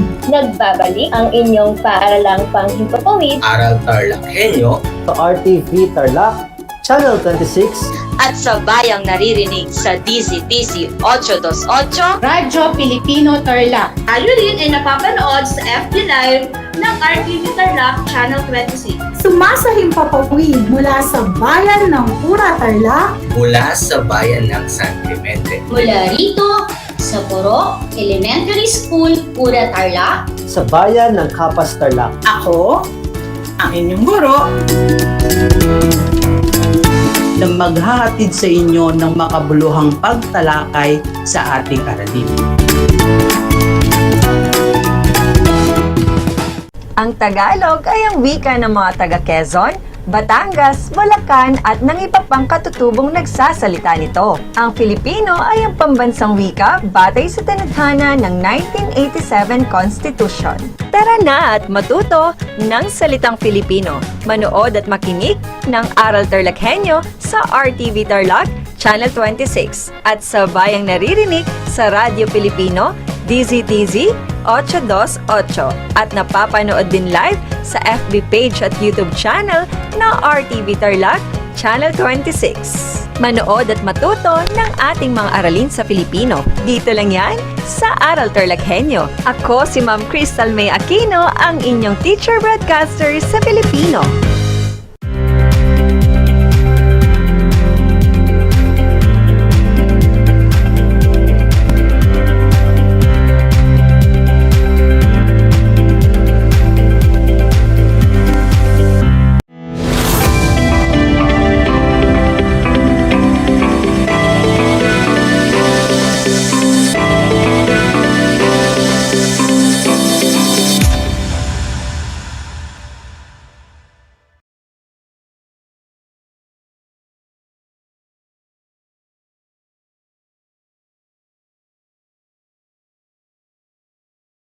Mapagpalang araw sa lahat ng mga nakasubaybay ngayong araw, pati na sa mga magulang na nakasubaybay at gumagabay sa kanilang mga anak.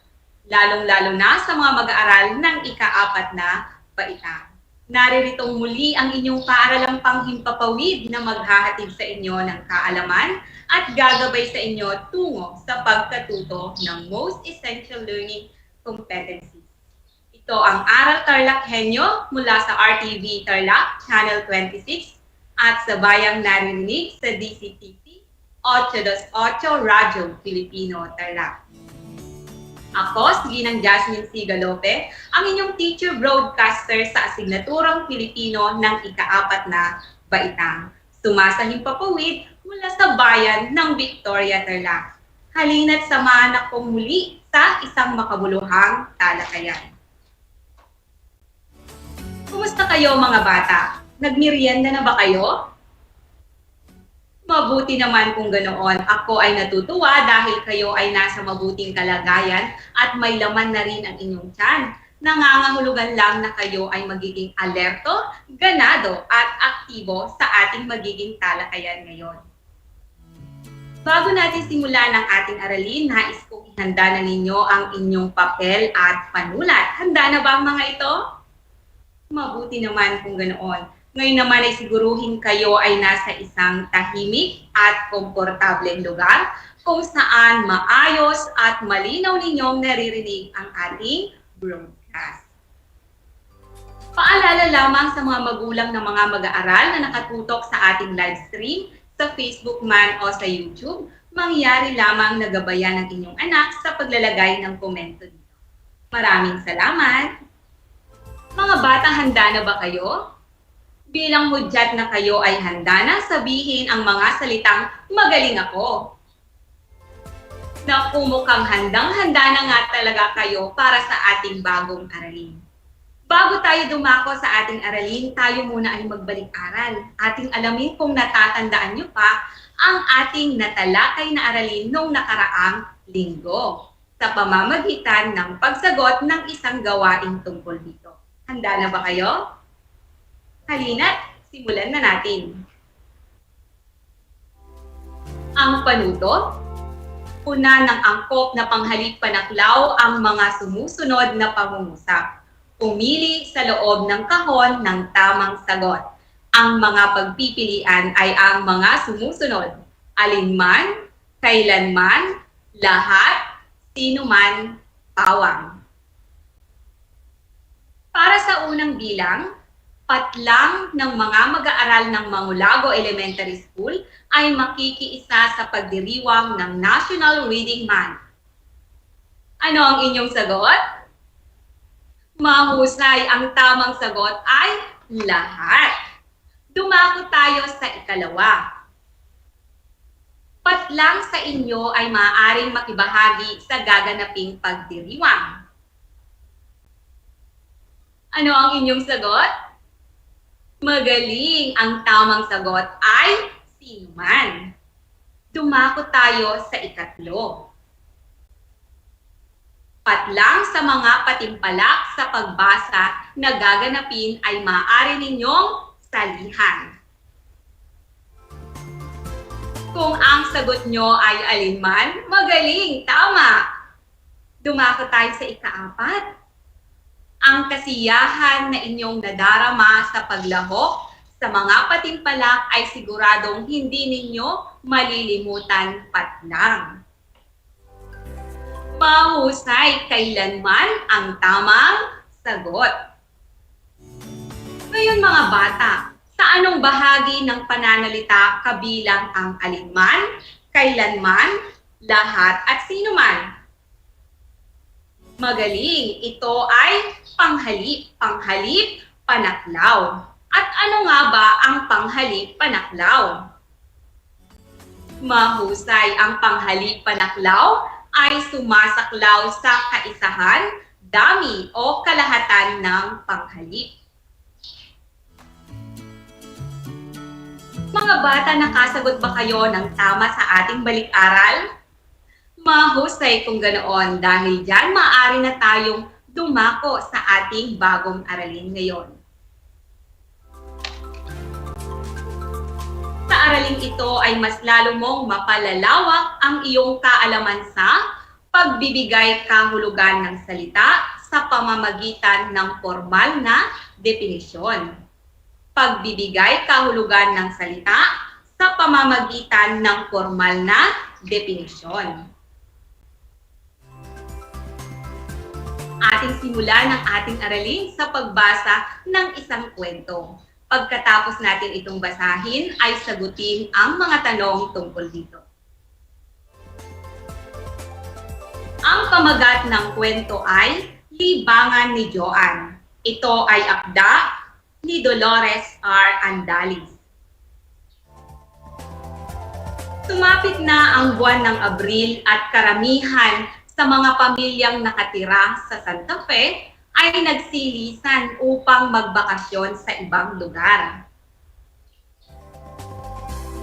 Ang mag-asawang Kaloy at Eunice ay nanatili sa kanilang munting tahanan kasama ang unika iha nito na si Joan. Isang araw natawag ang kanilang pansin sa tahimik na si Joan. Kaya tinawag nila ito kung bakit ito nagmumukmok, subalit hindi man lang ito umiik. Kalaunan, sinabi ni Joan sa mga magulang niya na wala siyang mapaglibangan. Iminungkahi ng kanyang mga magulang na gawin niya ang mga bagay na kanyang kinahuhumalingan. Simula noon, napapadalas na ang pagpunta ni Joan sa kanilang bakuran. Sa tuwing siya ay pupunta roon, mayroon itong dalang pala, kalaykay, pandilig at mga buto ng iba't ibang pananim. naisipan ng mag-asawang Kaloy at Eunice na magtungo sa kanilang likod bahay. Namanghang nilapitan nila si Joanne. Niyakap nila ito ng mahigpit na may buong paghanga at pagmamahal sa kagalingan at kasipagan ng kanilang anak. Mga bata, nagustuhan ba ninyo ang kwentong ating binasa? Mabuti kung ganoon. Ngayon, sagutin ang mga sumusunod na mga tanong tungkol dito. Para sa unang tanong, tungkol saan ang kwento? Mahusay, tungkol ito sa libangan ni Joanne. Pangalawa, kung ikaw si Joanne, gagawin mo ba ang ginawa niya? Kung oo ang iyong sagot, mahusay, tama. Isang magandang katangian ang pagiging masipag. Makakatulong ka na, mapapasaya mo pa ang iyong mga magulang. Mga bata, napansin niyo ba ang mga salitang nakasalungguhit sa kwentong ating binasa? Narito ang mga salitang nakasalungguhit. Iminungkahi, nagsilisan, kinahuhumalingan, magbakasyon.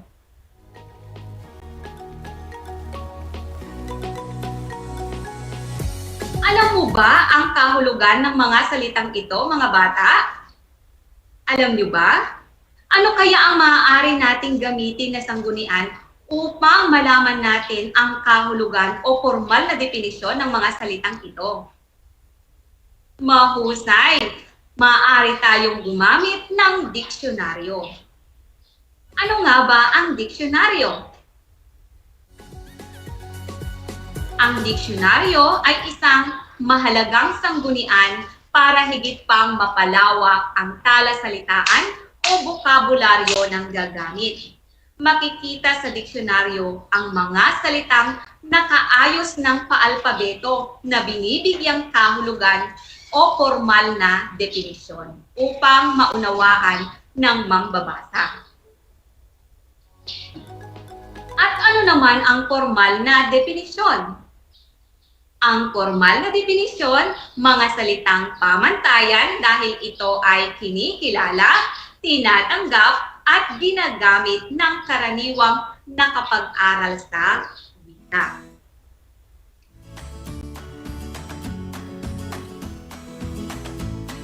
Ngayon ay alam mo na maaari nating gamitin ang diksyonaryo upang malaman ang kahulugan o formal na definisyon ng mga salita na bago sa iyong paningin. Mayroon ba kayong diksyonaryo sa bahay? Mabuti kung ganon. Ngayon hanapin ang kahulugan ng mga salita sa tulong ng diksyonaryo. Basahin natin ang mga pangungusap na hinango mula sa kwento. Sumapit na ang buwan ng Abril at karamihan sa mga pamilyang nakatira sa Santa Fe ay nagsilisan upang magbakasyon sa ibang lugar. Ang mga nakasalungguhit na salita ay nagsilisan at magbakasyon. Ang formal na definisyon ng salitang nagsilisan ay umalis o di kaya'y pumunta sa ibang lugar. Ang magbakasyon naman ay isang mahabang yugto ng pagliliwaliw, pag-iwan sa anumang pinagkakaabalahan. Pangalawa, iminungkahi ng kanyang mga magulang na gawin niya ang mga bagay na kanyang kinahuhumalingan. Ang mga nakasalungguhit na mga salita ay iminungkahi at kinahuhumalingan. Ang formal na definisyon ng iminungkahi ay suhestyon. Ang kinahuhumalingan naman ay mga madalas at gustong-gustong gawin.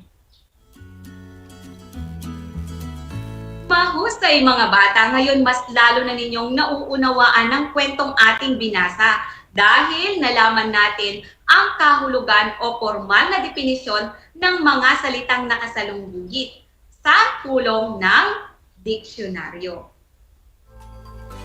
Ngayon, ating pagyamanin ang inyong natutunan sa araw na ito sa pamamagitan ng pagsagot ng isang gawain. Handa na ba kayo? Magsisimula na tayo. Ang panuto, ibigay ang kahulugan ng salitang nakasalungguhit sa bawat pangungusap. Gumamit ng diksyonaryo at isulat ang sagot sa sagutang papel. Bibigyan ko kayo ng 2 minuto upang hanapin at isulat ang kahulugan ng mga salitang nakasalungguhit. Para sa unang bilang, ang paghuni ng ibong pipit ay musika sa aking pandinig. Ang nakasalungguhit na salita ay paghuni. Paghuni. Pangalawa, hindi maaninag ng aking lolo ang mukha ng kanyang anak dahil mahina na ang kanyang mga mata. Ang nakasalungguhit na salita ay maaninag. Maaninag. Pangatlo, noong kami ay bata pa, masaya kaming namamaybay sa aming bukirin. Ang nakasalungguhit na mga salita ay namamaybay. Namamaybay. Pang-4, huwag kang sumuko sa mga pagsubok na dumarating sa buhay mo. Ang nakasalungguhit na salita ay sumuko. Sumuko. At ang pang-5, sa munting bahay naninirahan ang mag-anak ni Mang Carlos. Ang nakasalungguhit na salita ay munting o munti. Maaari na kayong sumagot mga bata. Ang 2 minuto ay magsisimula na.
Ayan mga bata, tapos na ang nakatakdang oras para sa pagsagot.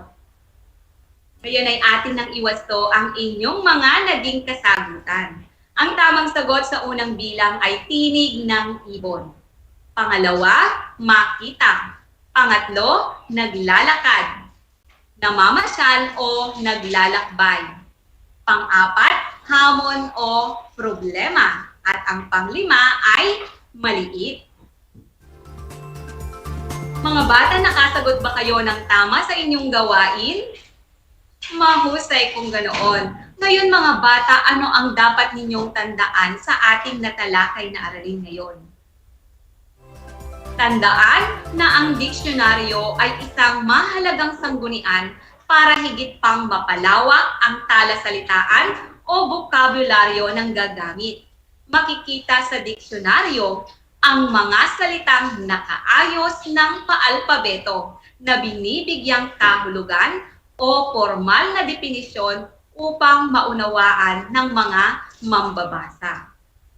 Ang formal na definisyon naman ay mga salitang pamantayan dahil ito ay kinikilala, tinatanggap o ginagamit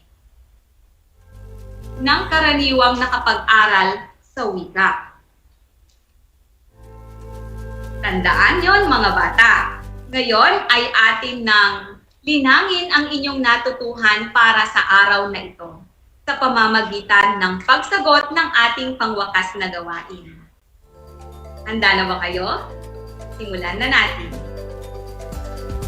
Para sa pangwakas na Gawain ang panuto, basahin mabuti ang bawat pahayag, ibigay ang formal na definisyon ng mga initimang salita sa usapan na makikita sa pagpipili ang sagot. Isulat ang letra ng tamang sagot sa sagutang papel. Para sa unang bilang, yehey! Ako ay nakakuha ng kaiga-igayang marka sa pagsusulit. Ang bibigyang kahulugan ay kaiga-igaya. A. Nakakaiyak na marka. B. Pasang-awa. C. Mataas na marka. D. Mabibigyan ng pera. Pangalawa, Randy, may sakit ka ba? Kailangan mo nang magpatingin sa doktor. Ang bibigyang kahulugan ay magpatingin. A. Magpunta sa butika. B. Kumonsulta sa doktor.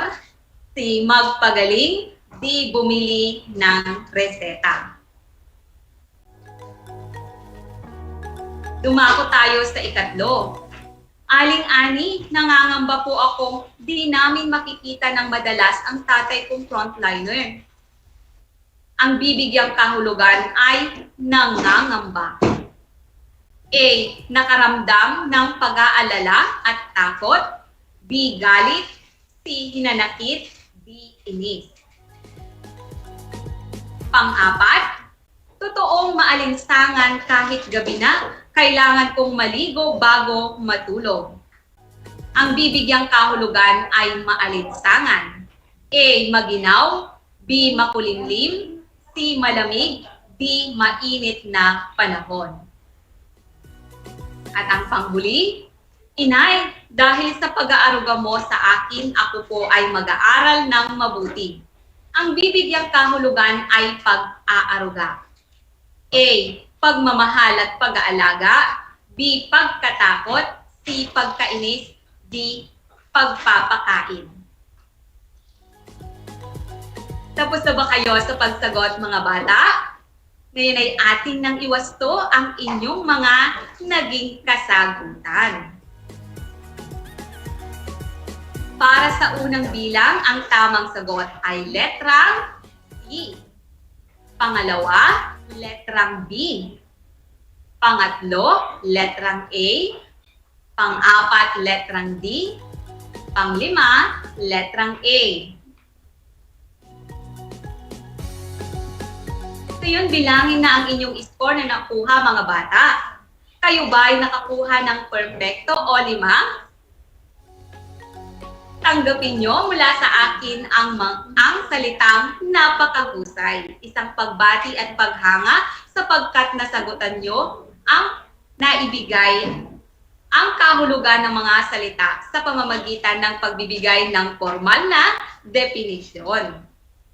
Sa mga nakakuha naman ng 4, kayo ay mahusay rin. Sa mga nakakuha naman ng 3 pababa, huwag mag-alala, maaari naman kayong bumawi sa pamamagitan ng pagbabalik-aral ng ating natalakay ngayong araw. Ang pagbibigay ng kahulugan o formal na definisyon ng mga salita gamit ang diksyonaryo.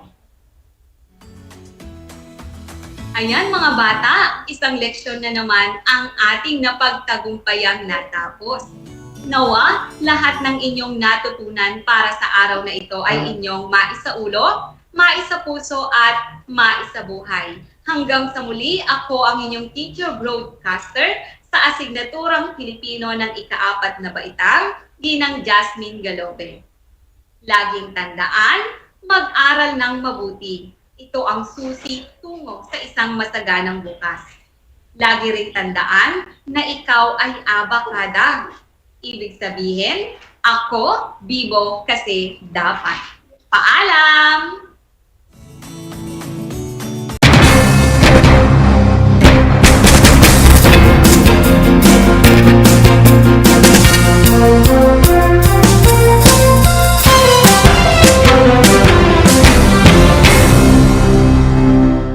Bahagi mo. Radyo Pilipino. Saan mang bahagi ng Pilipinas, saan mang bahagi ng mundo, anumang uri ng pamumuhay, kabahagi mo.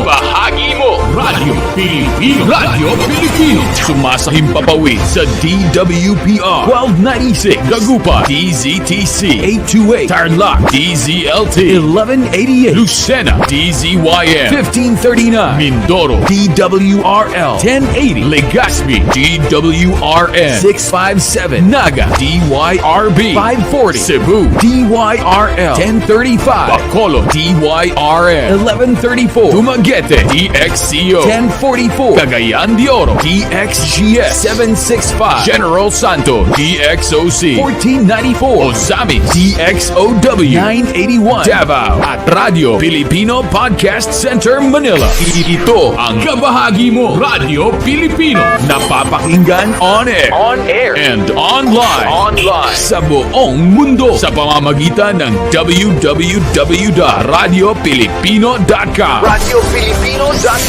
Impormasyong may kalidad at serbisyong may halaga. Kasama, katuwang, kapinoy, kabahagi mo, Radio Filipino. Radio Filipino. This is my story. Ano ang kwento ng buhay mo? Malungkot? Masaya? May kababalaghan? O puno ng aksyon? Ang bawat kwento ng kapwa nating Pilipino ay mahalaga. This is my story. Sama-sama nating ibahagi ito upang magbigay aral at inspirasyon sa ating lahat. This is my story. This is my story. Hosted by Mitch Desunia. Tuwing Sabado, alas 3 hanggang alas 4 ng hapon. Mapapakinggan dito sa Radio Pilipino at mapapanood sa RTV Tarlac Channel 26. This is my story.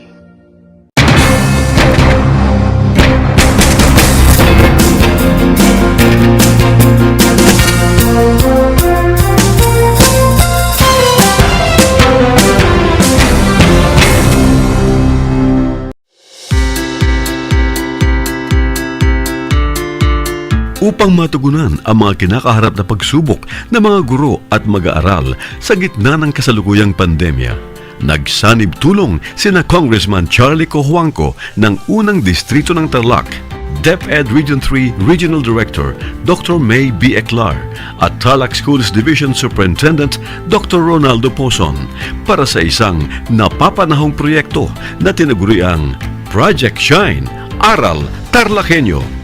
Ang mga mag-aaral ng Grade 4 at Grade 5, ganon din ang Grades 8 and 9 sa buong probinsya ng Tarlac, kasalukuyang sumasailalim sa radio-based instruction. Katuwang ang himpilang DZTZ 828 kHz AM at RTV Tarlac, Channel 26. Ang Tarlac po nangunguna po ngayon pagdating po sa radio-based instruction. Marami pong humahanga sa atin. I'm very happy this station, itong DCTC, could reach the whole of Region 3. Hindi natin alam. We are contributing. We are creating a very big dent in the history of Philippine education. And I am proud. I am here in Tarlac. This is the noble cause of education in which you and I, without you knowing it, we are bound to do.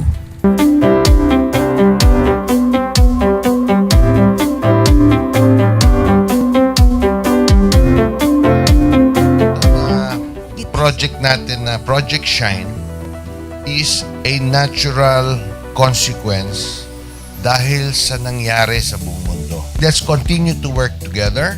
I think it's very Filipino to practice bayanihan in anything or most of the things that we do. And this is a manifestation of that. No? We have private sector, we have DEPED, we have local government, all working together. And I hope the parents of some of these children, especially the parents that did not graduate from school or hindi nakapag-aral nung sila ay bata, sana naman gamitin na nila itong opportunity na mag-schooling na rin sila kasama ng mga anak nila para mag-bonding pati ang mga magulang sa mga bata. I look at this as doing God's work. Diba? So if you do God's work, It feels right. It's righteous. It's for good, not for evil. Good morning and happy learning, grade 4. Welcome to Aral TarlakHenyo here on RTV Tarlac, Channel 26. Simulcast over DZTZ 828, Radio Filipino Tarlac. I am Teacher Mercy Pacheco Bognot. This is Alistair Aidatu. I am Marie Josephine B. Andrade. I am Teacher Princess Marie M. Dueñas, and I will be your teacher broadcaster for today.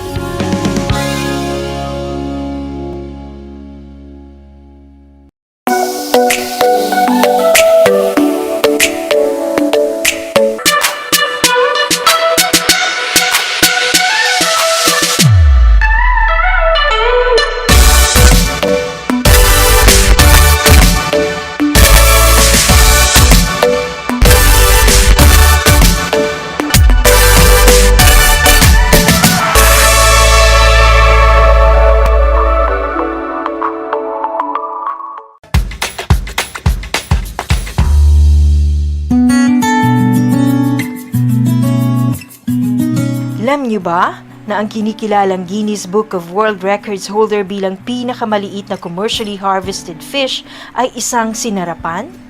Ito ay matatagpuan lamang sa Pilipinas, sa Lake Buhi sa Bicol River. Isa itong uri ng goby na may transparent na katawan na may sukat na 12.5 mm. Alam mo na, yan ang sinarapan. Kumusta mga giliw kong tagapakinig? Nagbabalik ang inyong paaralang panghimpapawid, Aral TarlakHenyo, Sa RTV Tarlac, Channel 26, At sa bayang naririnig sa DZTC 828, Radyo Pilipino Tarlac. Tayo rin ay napapanood sa FB Live ng RTV Tarlac Channel 26. Sumasahimpapawid mula sa bayan ng Pura Tarlac, mula sa bayan ng San Clemente. Mula rito, sa Puro Elementary School, Pura Tarlac. sa bayan ng Capas Tarlac. ako, ang inyong guro, na maghahatid sa inyo ng makabuluhang pagtalakay sa ating aralin.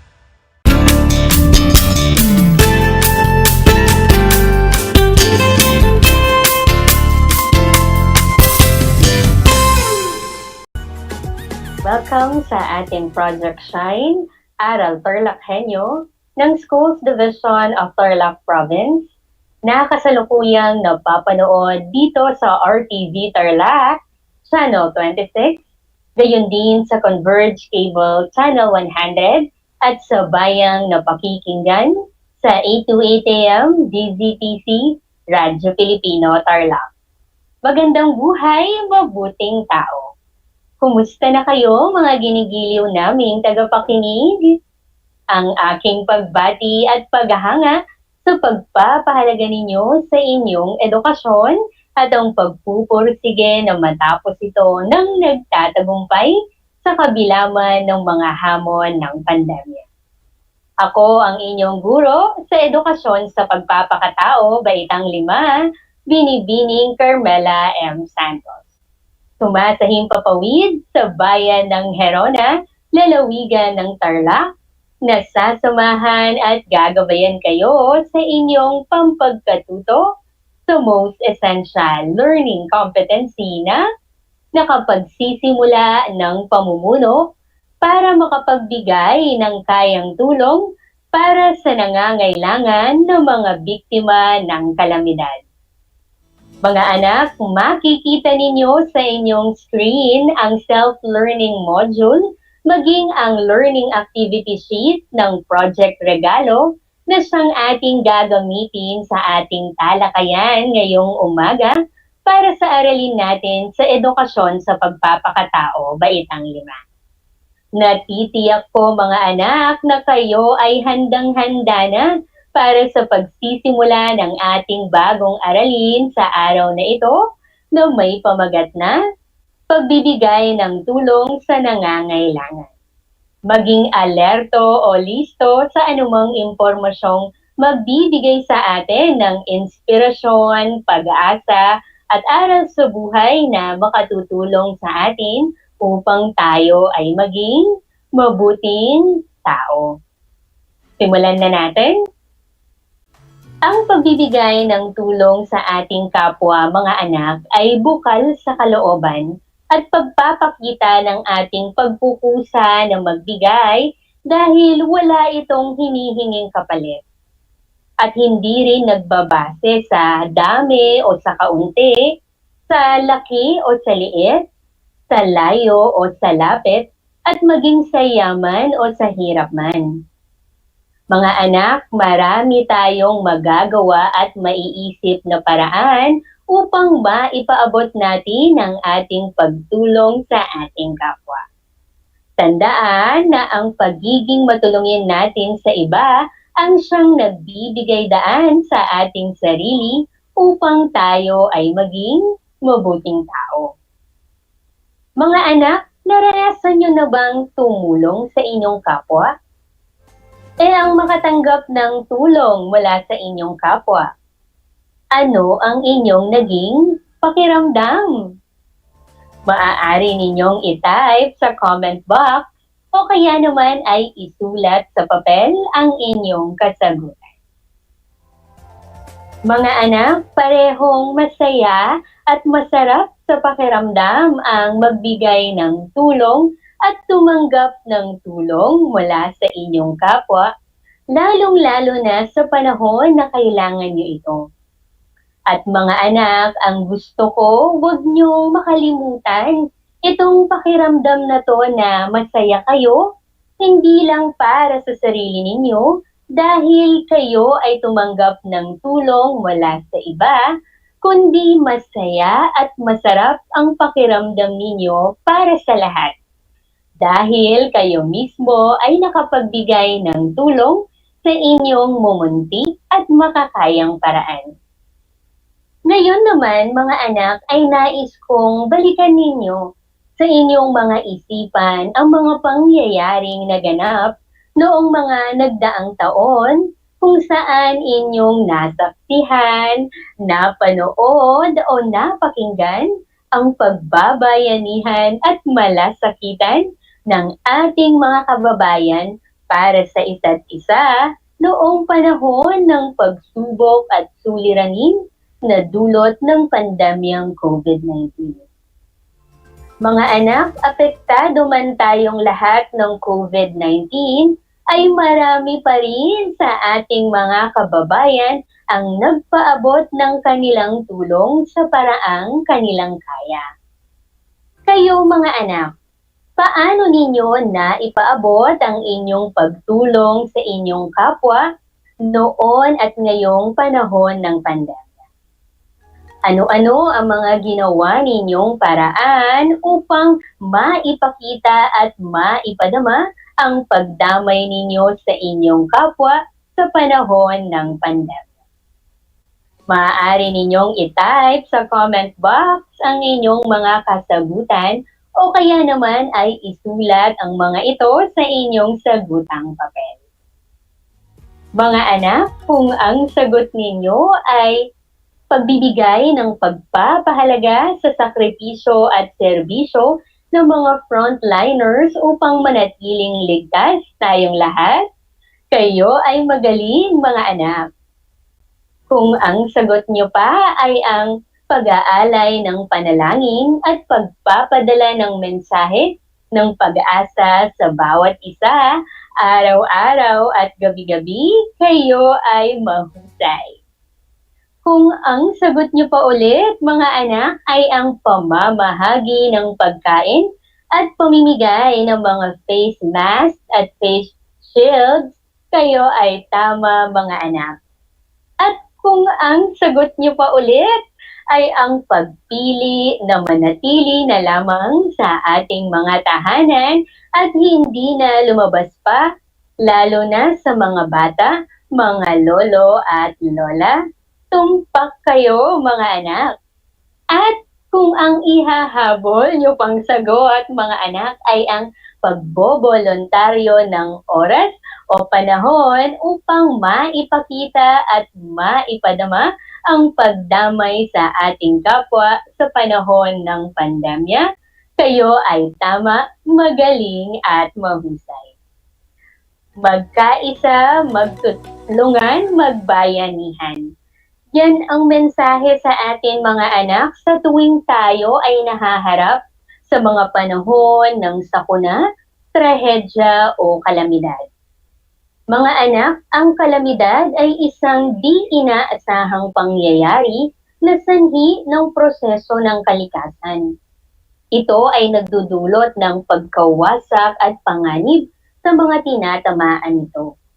Malaking kapinsalaan din ang naidudulot ng mga kalamidad sa biktima nito, kaya naman kailangan mga anak ang pagbabayanihan at pagtutulungan. Isang ang halimbawa ng pinakamadalas na kalamidad na nararanasan natin sa ating bansang Pilipinas, mga anak, ay ang bagyo. Tinataya na 20 hanggang 21 bagyo ang dumadaan sa ating bansa kada taon. At isa nga sa naitala na pinakamapinsalang bagyo na tumama sa ating bansa ay ang bagyong Yolanda. Nagdulot ito mga anak ng malawakang pinsala sa mga pulo ng Leyte at Samar noong buwan ng Nobyembre taong 2013. Dito sa Tarlac mga anak, buwan din ng Nobyembre taon namang 2020 ay dinaanan tayo ni Bagyong Ulysses, kung natatandaan ninyo. Mga anak, may dala itong malakas na ulan at matinding bugso ng hangin. Sa lakas nga ng hangin nito ay dinig na dinig ang pumapaypay na yero na handang lumipad anumang sandali.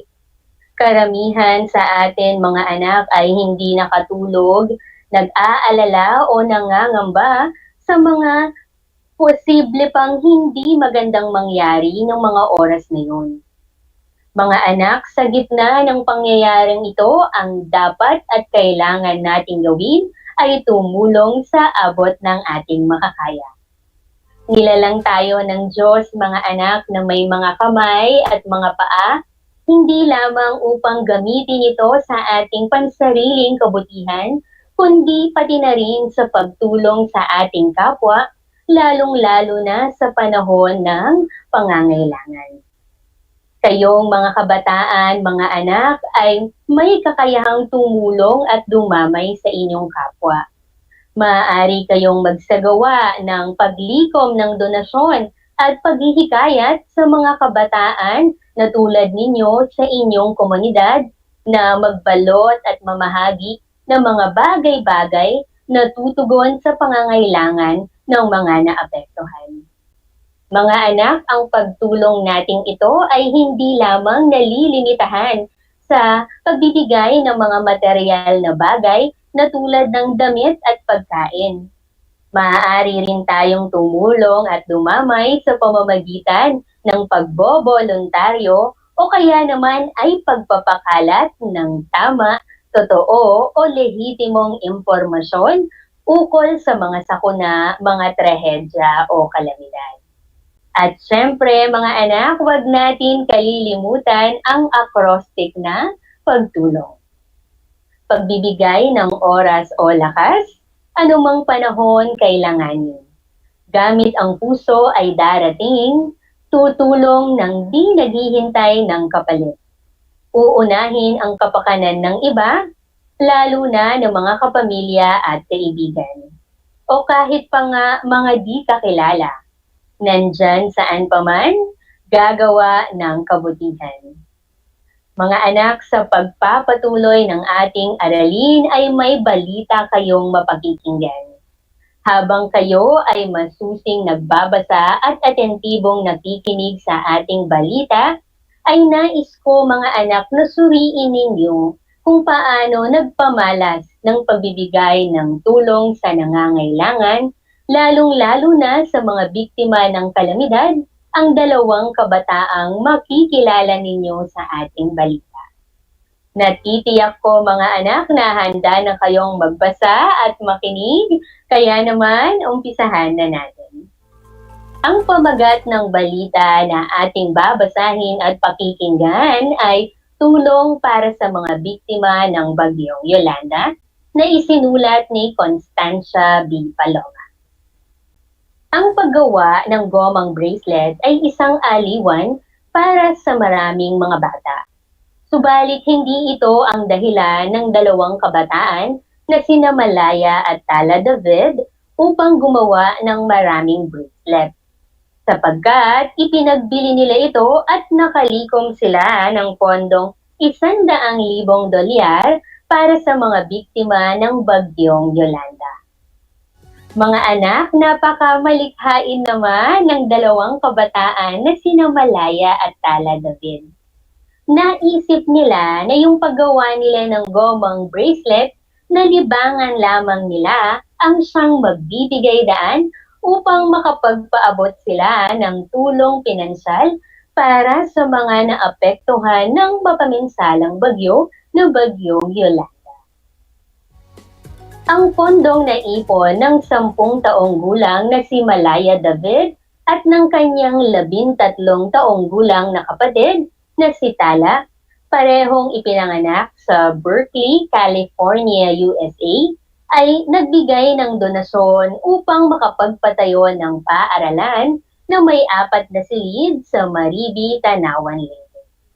Isa sa mga lugar na nasalanta ng malakas na Bagyong Yolanda na may international name na Haiyan noong 8 ng Nobyembre taong 2013. Nakatutuwa naman mga anak ang magkapatid na sina Malaya at Tala David. Kahanga-hanga mga anak ang naging bunga ng kanilang pagtulong sapagkat nagamit ang kanilang donasyon upang makapagpatayo ng paaralan na siyang napakalaking bagay para sa mga mag-aaral sa Tanawan Leyte. Ang kalihim na nangunguna sa rehabilitasyon ang nagkuwento ukol sa dalawang kabataang ito, sina Tala at Malaya David, sa panayam sa radyo. Nang nakita nila sa balita sa CNN ang naganap na pagkasira sa Leyte, nagsabi ang dalawang bata sa lolo nila habang naghahapunan. Lolo, gusto namin makalikom ng 100,000 dolyar o halos 5 milyong piso upang ibigay sa Tanawan Leyte. Kasi nakita nila yung sitwasyon, sabi ng kalihim. Kaya nagbenta sila online. Alam mo ba yung rubber band bracelet na uso sa mga bata? Nagbenta sila ng mga yon. Ang nalikom nila ay 100,000 dolyar o halos 5 milyong piso, sabi niya. Mga anak, talaga namang may pagkukusa sa pagtulong ang magkapatid na sina Malaya at Tala David. Tunay na may bustilak silang puso mga anak, kaya naman nararapat na sila ay ating pamarisan. Ayon din sa kalihim sa isang text message, ang Malaya Tala Fund ay nakalikom ng 135,000 dolyar o halos 6 na milyong piso na ginamit din na pambili ng school supplies bilang donasyon sa ibang mga paaralan. Ang San Roque at Santo Niño Elementary Schools parehong nasa Tanawan Leyte. Mga anak, hindi lamang sila nakapamuno sa pagpapatayo ng paaralan, kundi nakapamahagi pa sila ng mga school supplies sa mga karatig paaralan na siyang pinakakailangan ng mga mag-aaral sa kanilang pagbabalik sa eskwela. Kahanga-hanga sina Malaya at Tala David, mga anak.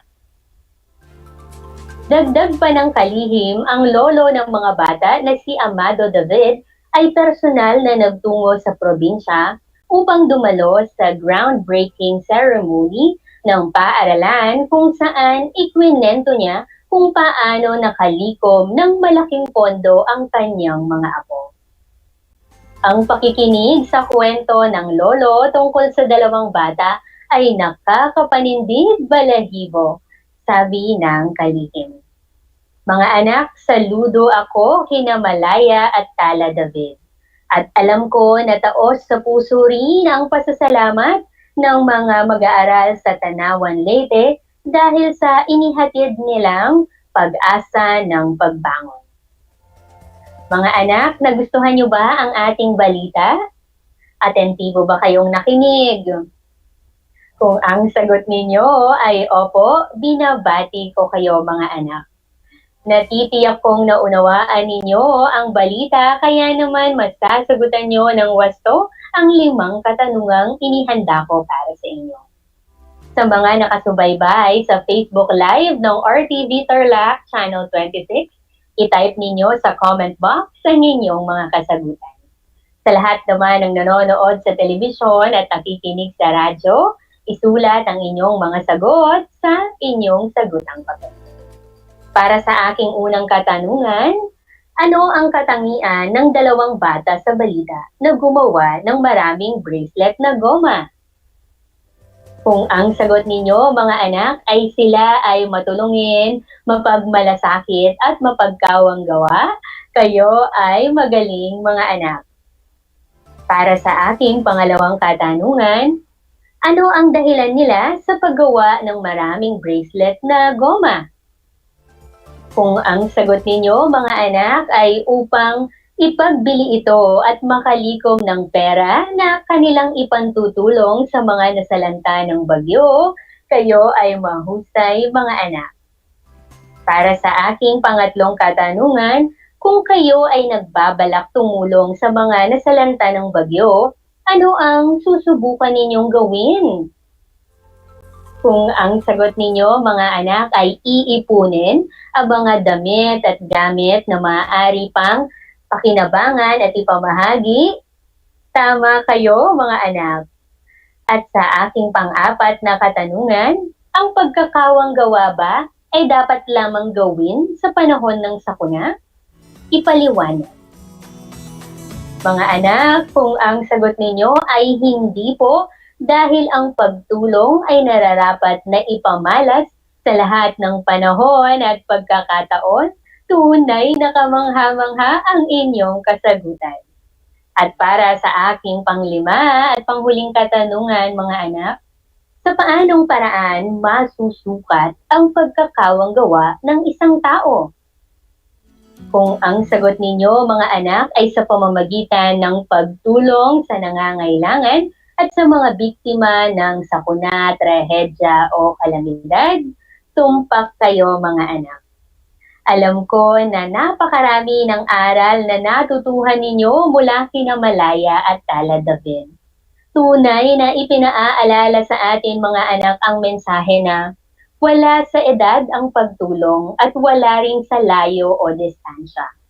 Ang mahalaga ay ang pusong naghahangad na makapagbigay ng ngiti sa ating kapwa. Mga anak, mahalagang tandaan ang mga sumusunod na konsepto sa ating aralin ngayong araw na una, ang pagiging matulungin sa kapwa ay nagbibigay daan sa ating sarili upang maging mabuting tao. Pangalawa, wala sa edad ang pagtulong at wala rin sa layo o distansya. Ang mahalaga ay ang pusong naghahangad na makapagbigay ngiti sa kapwa. Pangatlo, maraming paraan tayong magagawa upang maipaabot ang pagtulong sa ating kapwa.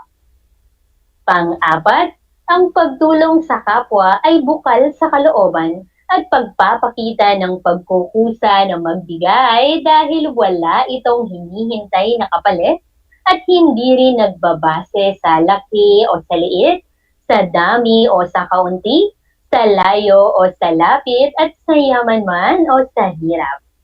At pang-5 at panghuli mga anak ay ang acrostic na pagtulong. pagbibigay ng oras o lakas, anumang panahon kailanganin. Gamit ang puso ay darating, tutulong ng di naghihintay ng kapalit. Uunahin ang kapakanan ng iba, lalo na ng mga kapamilya at kaibigan. O kahit pa nga mga di kakilala. Nandyan saan pa man, gagawa ng kabutihan. Isang talakayan na naman mga anak ang malapit nating matapos. Ako ay masayang-masaya sa ipinakikita ninyong aktibong pakikibahagi sa ating aralin ngayong araw. Sa puntong ito ay panahon na mga anak upang alamin natin kung kayo ay may natutuhan sa ating aralin ngayong araw sa pamamagitan ng munting pagsusulit. Sa lahat ng nakasubaybay sa Facebook Live ng RTV Tarlac Channel 26, i-type ninyo sa comment box ang inyong kasagutan. Sa lahat naman ng nanonood sa telebisyon at nakikinig sa radyo, ay ihanda na ninyo ang inyong panulat at sagutang papel. Para sa aking panuto, ay isulat ang tama kung sang-ayon ka sa bawat sitwasyon at mali naman kung hindi ka sang-ayon. Para sa ating unang bilang, ang pagtulong ni Goshen ay panapanahon lamang. Kung ang sagot ninyo, mga anak, ay mali, yan nga ang tamang kasagutan. Pangalawang bilang. Kakambal ng ginagawang pagtulong ni Rory ay ang pagpapakita niya ng pagkamahabagin sa kanyang kapwa. Kung ang sagot ninyo, mga anak, ay tama, kayo ay magaling. Pangatlong bilang. Ang pagkamahabagin ni Sila ang nag-uudyok sa kanyang puso upang tumulong. Kung ang sagot ninyo, mga anak, ay tama, kayo ay magaling. Para sa ika-4 na bilang, tumutulong lamang si Neve upang masabihan ng iba na siya ay mabait at upang siya ay sumikat. Kung ang sagot ninyo, mga anak, ay mali, yan nga ang wastong kasagutan, mga anak. At sa aking panghuli at panglimang bilang, pinaniniwalaan ni Jesus na ang tunay na pagtulong ay dapat mula sa puso. Kung ang sagot ninyo, mga anak, ay tama, kayo ay tumpak. Binabati ko kayong lahat, mga anak, sapagkat natitiyak kong nakuha ninyong lahat ang tamang sagot sa ating pagsusulit. Mula sa akin, tanggapin ninyo ang mga salitang magaling at mahusay mabuting tao. Panalangin ko, mga anak, na anumang konsepto, higit lalo ang mga aral sa buhay na inyong natutuhan ngayong araw ay inyong maisa sa buhay sa araw-araw. Muli, ako ang inyong guro sa edukasyon sa pagpapakatao, Baitang 5, Binibining Carmela M. Santos, na nagpapaalala na piliing maging mabuting tao sa lahat ng panahon at pagkakataon. Hanggang sa muli!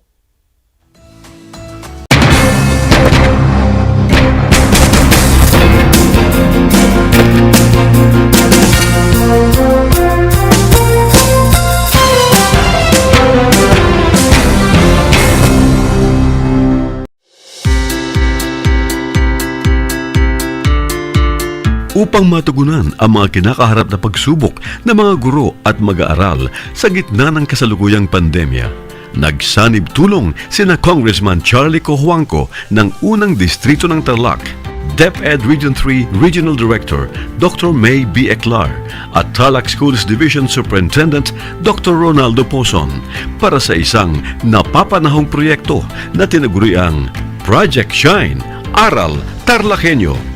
Ang mga mag-aaral ng Grade 4 at Grade 5, ganon din ang Grades 8 and 9 sa buong probinsya ng Tarlac, kasalukuyang sumasailalim sa radio-based instruction.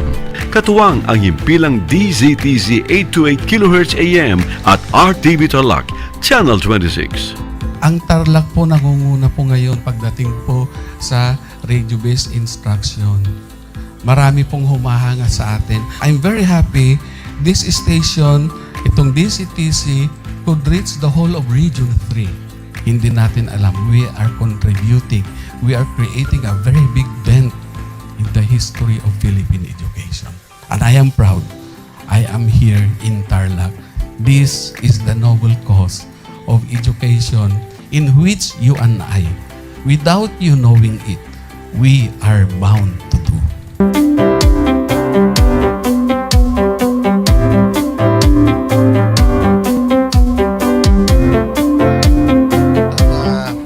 Project natin na Project Shine is a natural consequence dahil sa nangyari sa buong mundo. Let's continue to work together. I think it's very Filipino to practice bayanihan in anything or most of the things that we do. And this is a manifestation of that. No? We have private sector, we have DEPED, we have local government, all working together.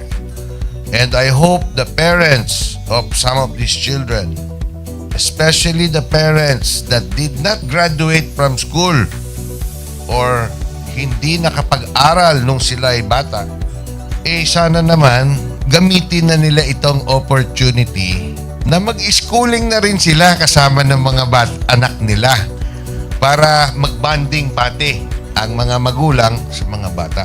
I look at this as doing God's work. Diba? So if you do God's work, it feels right. It's righteous. It's for good, not for evil. Good morning and happy learning, grade 4.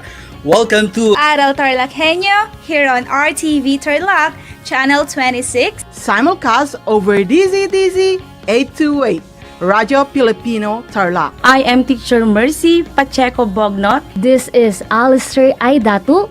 I am Marie Josephine B. Andrade. I am Teacher Princess Marie M. Dueñas, and I will be your teacher broadcaster for today.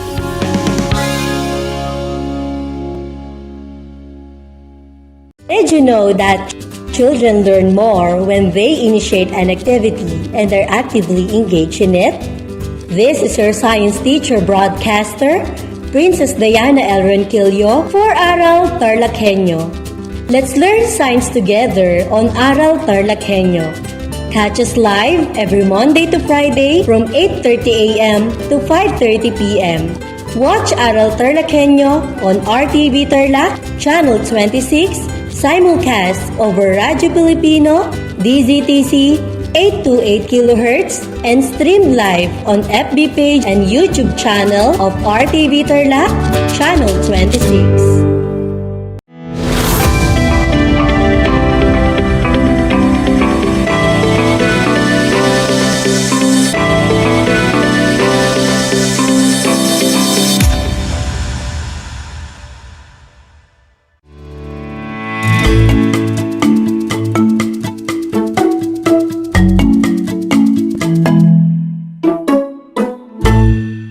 Grade 5 learners of Schools Division of Tarlac Province. How are you today? I bet today is a great day for you to learn new things and you explore new horizons. Join me today as we learn and explore our lesson in Science 5. This is Teacher Beng Marie S. Changsing, broadcasting live from Santa Juliana Elementary School, Capas West District, simulcast over RTV Tarlac Channel 26 and DCTC 828, Radyo Pilipino Tarlac, and Convert Channel 100, bringing you this lesson on air. So, grab your modules and let's learn and have fun together.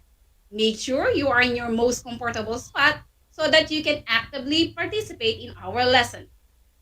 Now, get your pen and notebook and jot down the most important parts of our lesson. Are you ready? Here we go. Let's have a review first regarding what you have learned last quarter. Do you remember what we have discussed last time? Very good. It's all about designing recyclable materials into useful products. Let's begin by having a game. Type your answers in the comment box. I know you are all set, and now let us begin.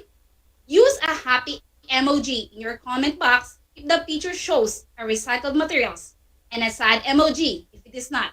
I'll give you 5 seconds for each number to think about it. Again, use a happy emoji in the comment box if the picture shows a recycled materials and a sad emoji if it is not.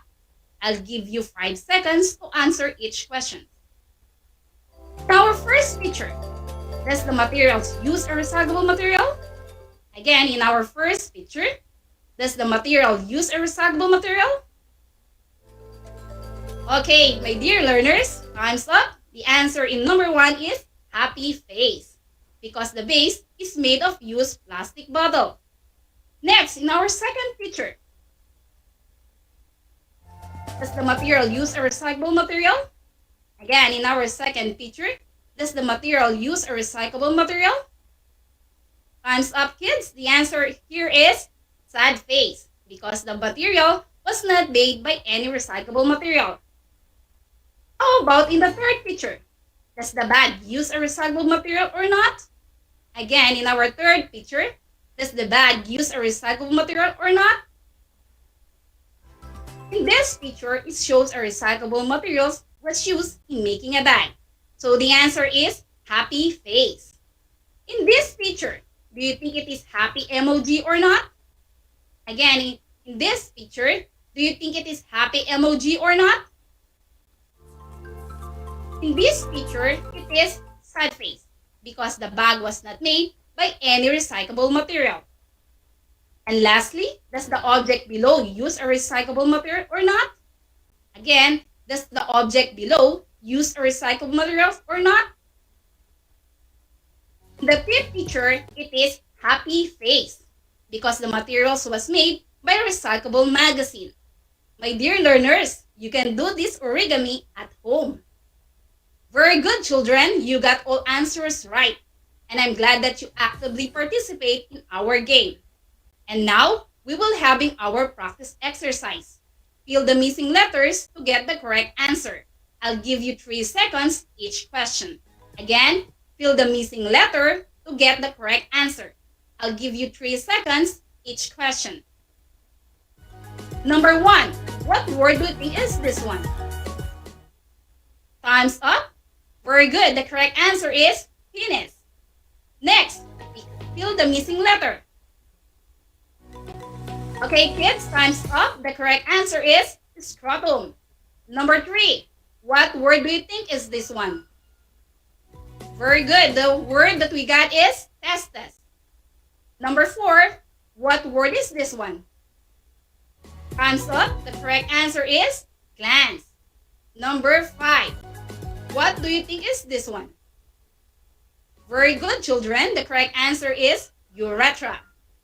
Let's move to number 6. What do you think is this one? Good job, my dear learners. It's epididymis. Number 7. What word is this one? All right, kids. It's vas deferens. Next, fill the missing letters. Okay, kids, time's up. The correct answer is seminal vesicle. Number 9. What do you think is this word would be? Good job, my dear learners. It's Cowper's gland. Lastly, what word is this one? All right, it's prostate gland. Good job, learners. I hope you enjoyed our practice exercise. Again, here are the words that we discovered. We have the penis, scrotum, testes, glans, urethra. We also have the epididymis, vas deferens, seminal vesicle, Cowper's gland, and prostate gland. Good job, kids! Did you know that these words are related to our lesson? And I know that you are ready for it. What do you think is our topic for today? Any guess? Very good, children. Our topic for today is all about the parts of the male reproductive system and their functions. As we go on, we will be exploring what male reproductive system is.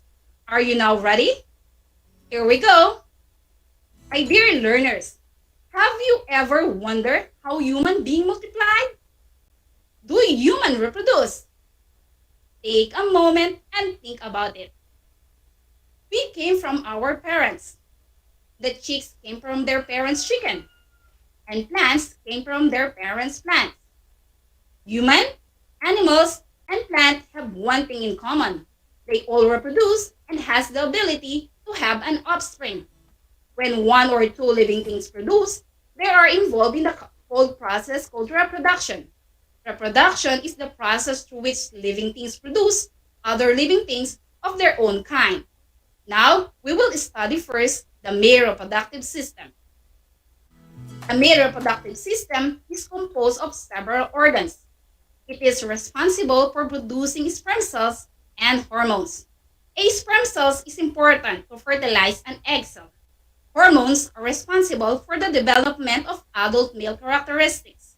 Again, the male reproductive system is composed of several organs. It is responsible for producing sperm cells and hormones. A sperm cell is important to fertilize an egg cell. Hormones are responsible for the development of adult male characteristics. And now, we will be proceeding to parts of the male reproductive system. You can see on your screen the illustration of the male reproductive system. The male reproductive system is composed of a group of organs that are located inside and outside of the male's body. We have the first one, the testes. In singular, we call it testis. In plural form, we call it testes. The testes protrudes outside the body because the temperature inside the main body cavity is warmer and not suitable for the development of the sperm cells. These are the glands that produce sperm cells and male sex hormones called testosterone. Again, testes protrudes outside the body because the temperature inside the main body cavity is warmer and not suitable for the development of sperm cells. These are the glands that produce sperm cells and male sex hormones called testosterone. Moreover, testosterone is responsible for the development of secondary sex characteristics, such as body hair, muscle development, and the deep voice. Again, testosterone is responsible for the development of secondary sex characteristics, such as body hair, muscle development, and the deep voice. In line with that, it's trivia time.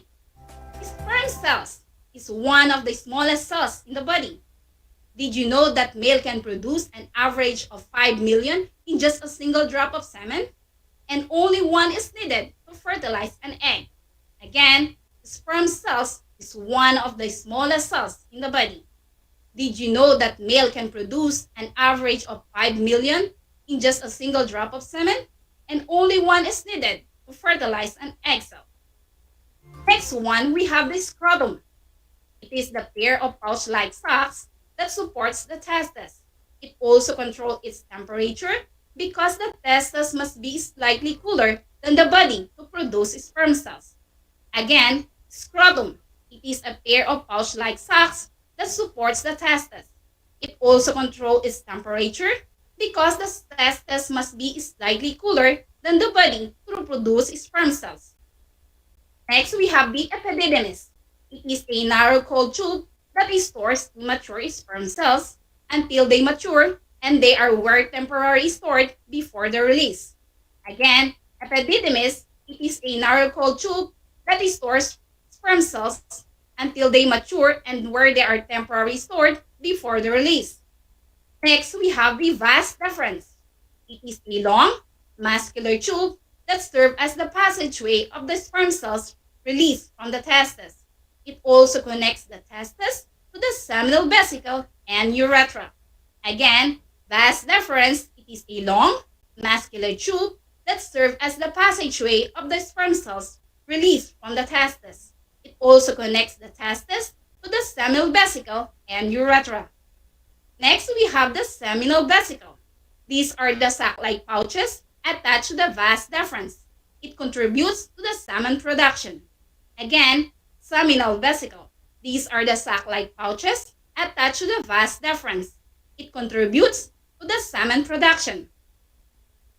Semen is a sugar-rich fluid that provides energy for the sperm cells' motility. Again, semen is a sugar-rich fluid that that provides energy for the sperm cells' motility. Next, we have the prostate gland.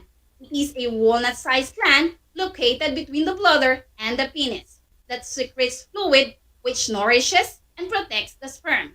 Again, prostate gland, it is a walnut-sized gland located between the bladder and the penis that secretes fluid which nourishes and protects the sperm. Next one, we have the Cowper's gland. One of the two pea-sized organs found beneath the prostate gland and is responsible in releasing fluid that removes foreign matter and neutralizes the acidic urine in the urethra. Again, Cowper's gland, it is also called as the bulbourethral gland, one of the two pea-sized organs found beneath the prostate gland and is responsible in releasing fluid that removes foreign matter and neutralizes the acidic urine in the urethra. Next one, we have the urethra. It is the passageway of both urine from the urinary bladder and semen as it goes out from the body. Again, urethra, it is the passageway of both urine from the urinary bladder and semen as it goes out from the body. Next, we have the penis. It is the external male organ with a tip called glans. It covered with foreskin that may be removed through circumcision or tooling and acts as an outlet for urine and semen to leave the body. Again, penis. It is the external male organ with a tip called glans. It is covered with foreskin that may be removed through circumcision or tooling and acts as an outlet for urine and semen to leave the body. Next, we have the glans. It is the tip of a penis. Again, glans, the tip of a penis. At this moment, let us have our activity number 1. I know you are ready, so let us begin. Identify the parts of the male reproductive system that will complete the following sentences.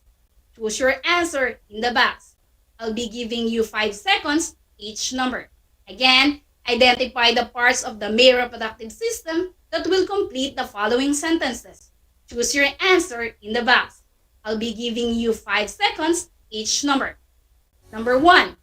The blank is the external male organ which allows the passage of the urine and semen.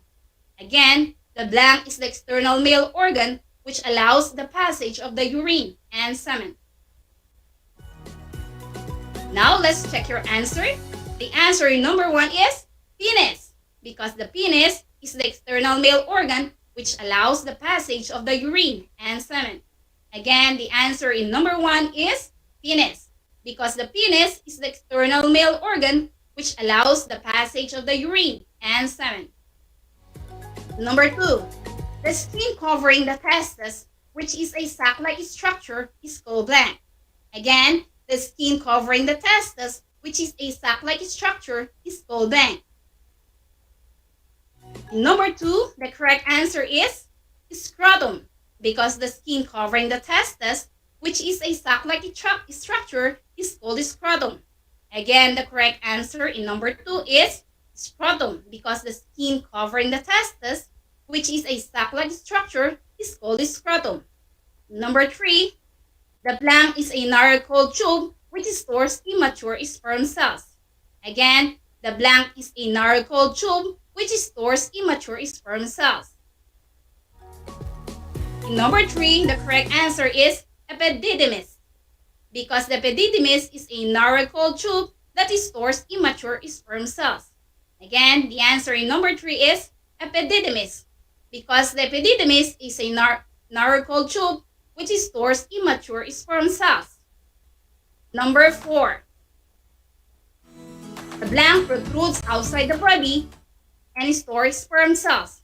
Again, number 4, the blank protrudes outside the body and stores sperm cells.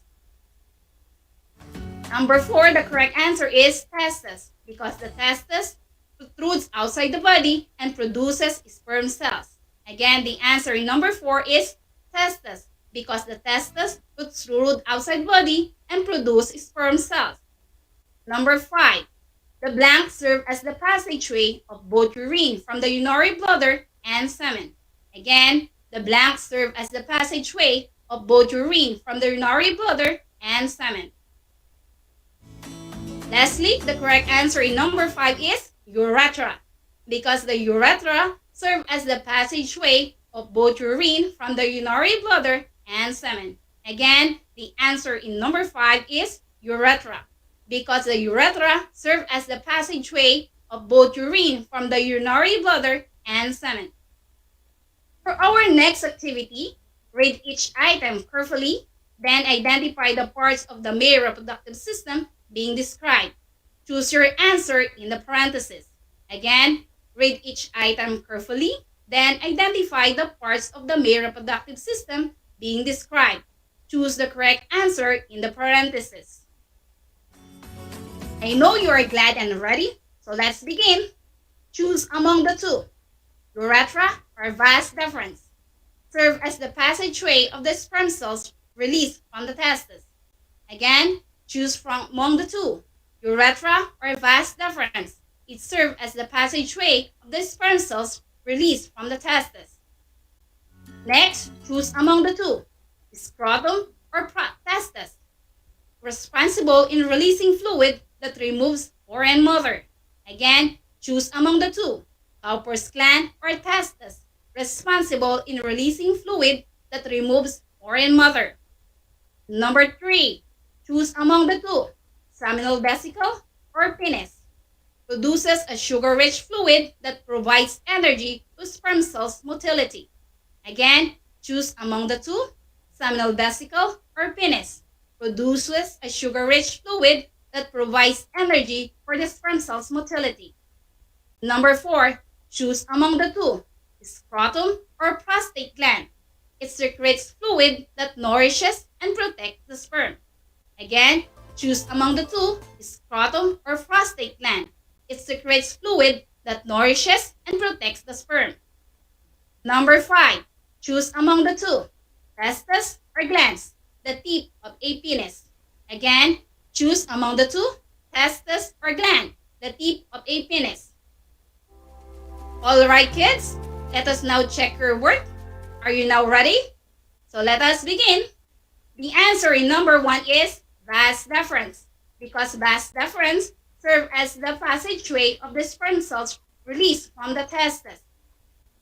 Number 2, it is Cowper's gland, because Cowper's gland is responsible in releasing fluid that removes foreign matter. Again, the answer in number 2 is Cowper's gland. It is responsible in releasing fluid that removes foreign matter. Number 3, the correct answer is seminal vesicle, because it produces a sugar-rich fluid that provides energy to the sperm cells motility. Again, the answer in number 3 is seminal vesicle, because it produces a sugar-rich fluid that provides energy for the sperm cells motility. The answer in number 4 is prostate gland, because it secretes fluid that neutralizes and protects the sperm. Again, the answer in number 4 is prostate gland, because prostate gland secretes fluid that nourishes and protects the sperm. Lastly, we have the glands, the tip of a penis. Again, the answer in number 5 is glands, the tip of a penis. Job well done, kids. I'm glad that you participated well. Who among you got the perfect score? Can you type your name and school so that our viewers in Facebook live stream will recognize you? And to all, give yourself 5 claps. 1, 2, 3, 4, 5. I'm glad that you listened well to our discussion. Let us have a recap as we end our lesson. Again, what are the parts of the male reproductive system? Very good. Look at your screen and let's identify them again. On your left, you can see the following. Number 1, we have the vas deferens, serve as the passageway of the sperm cells released from the testes. Number 2, we have the penis. Penis is one who transports the sperm cells out from the body. We also have number 3, urethra. It carries urine and semen out from the body. Number 4, we have glands, the tip of the penis. Lastly, we have the testes. produce sex cells and sex hormone called testosterone. On the right, you can see the following. We have the seminal vesicle, which produces sugar-rich fluid that provides energy for the sperm cells' motility. We also have the prostate gland. It is the secretes fluid that nourishes the sperm. We also have the Cowper's gland. It produces fluid that flushes out foreign matters and neutralizes the acidic urine in the urethra. The vas deferens is the storage for the sperm cells. Lastly, the scrotum. It protects the testes. Good job, my dear learners, for your exemplary participation. For your assignment, label the parts of the male reproductive system. Write your answer in your module. Again, label the parts of the male reproductive system. Write your answer in your module. At this moment, I would like to thank you all for your active participation. If you have any question, don't hesitate to ask for assistance from your family or just send me a message. I hope you learned a lot for our episode. Let us make learning fun through radio-based instruction. Stay tuned at RTV Tarlac Channel 26 and DCTC 828, Radyo Pilipino Tarlac, and Converge Channel 100, bringing you lesson on air. And that's all for 25-minute lesson. This is Teacher Bangmar S. Sing from Santa Juliana Elementary School, Capas West District. Thank you for listening.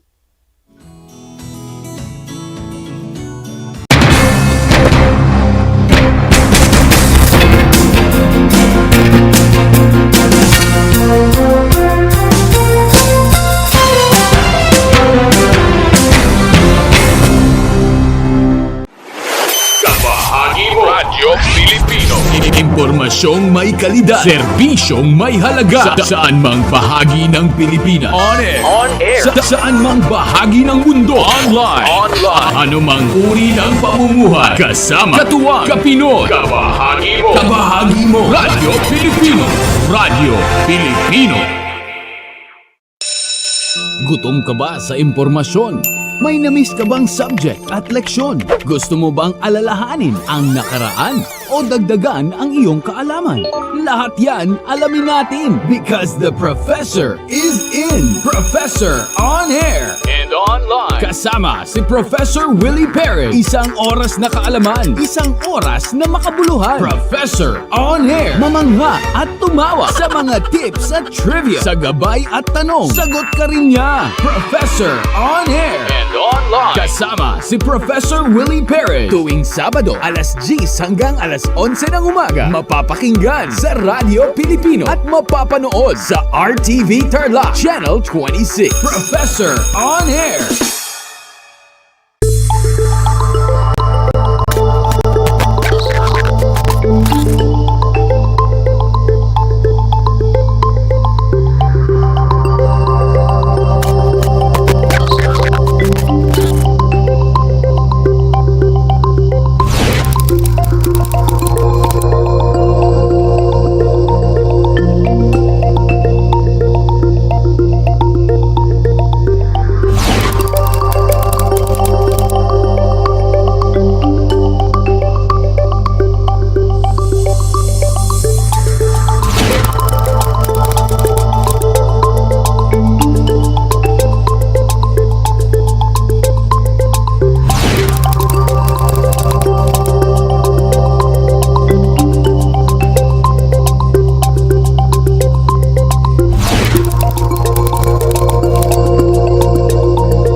Alam niyo ba na ang whale shark ay hindi isang whale? Ang whale shark o butanding ay kinikilalang world's largest fish at tinatawag gentle giants. May sukat itong 12 meters. Maliliit ang ngipin ng butanding, kaya naman planktons o maliliit na hipon at isda lang ang kaya nilang kainin. Simula noong 2011, marami nang nahumaling mag-whale shark watching sa Oslo, Cebu. Alam niyo na, yan ang whale shark! Multiply 1089 by 9, you will get an answer, the exact reverse, which is 9801.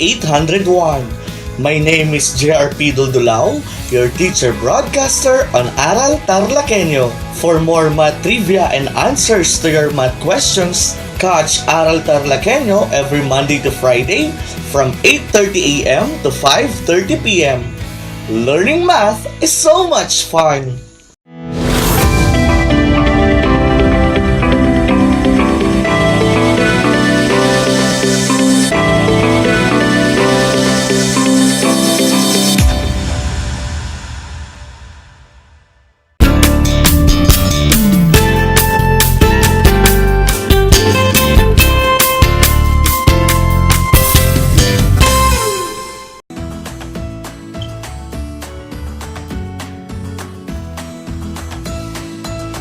To Aral TarlakHenyo here on RTV Tarlac, Channel 26.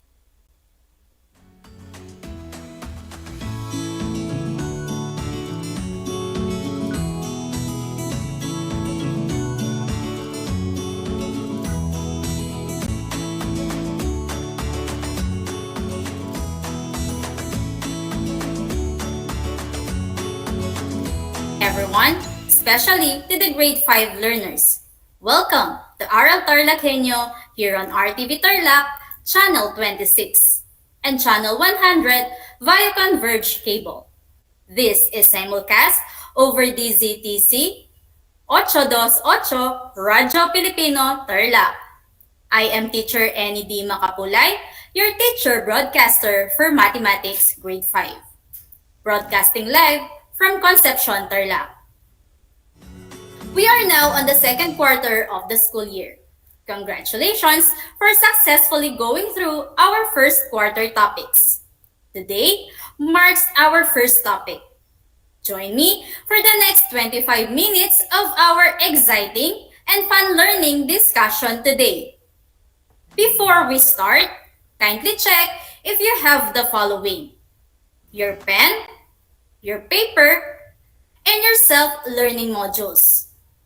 Also, make sure that you are in a safe and comfortable place as you listen. So let's have 10 seconds to prepare yourselves.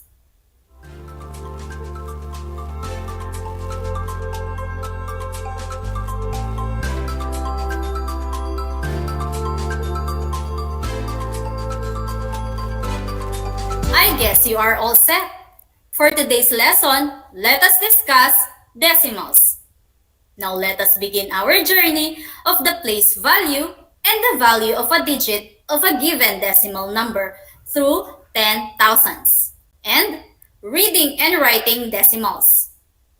As we go along with our lesson, dear learners, you are expected to give the place value and the value of a digit of a given decimal through 10,000s.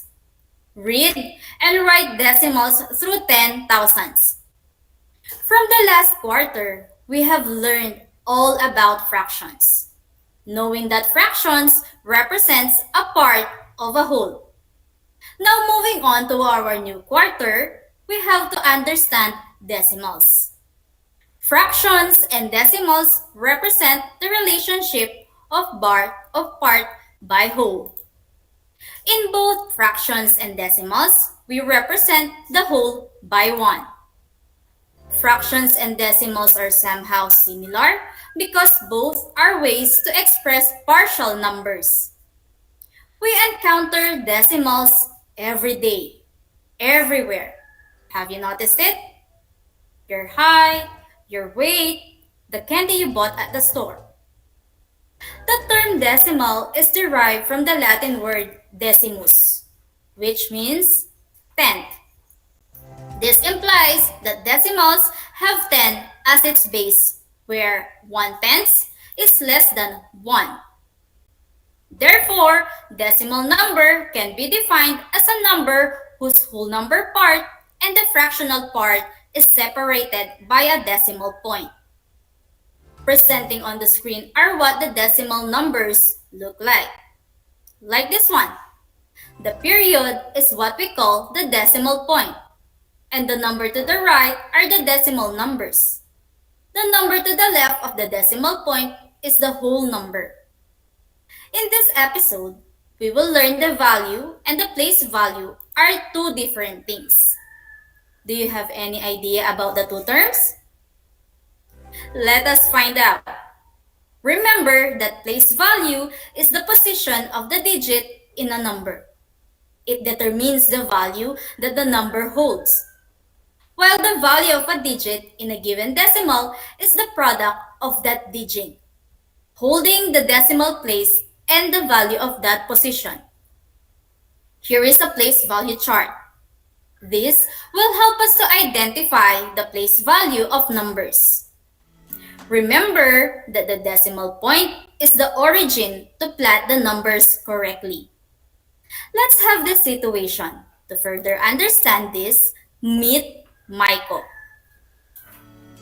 In science class, Michael was given a micrometer to measure the thickness of different leaves as a part of their experiment. He recorded it using a chart. What does 3 in each number mean? Using the 3 leaves, Michael recorded their thickness. Let us analyze his chart.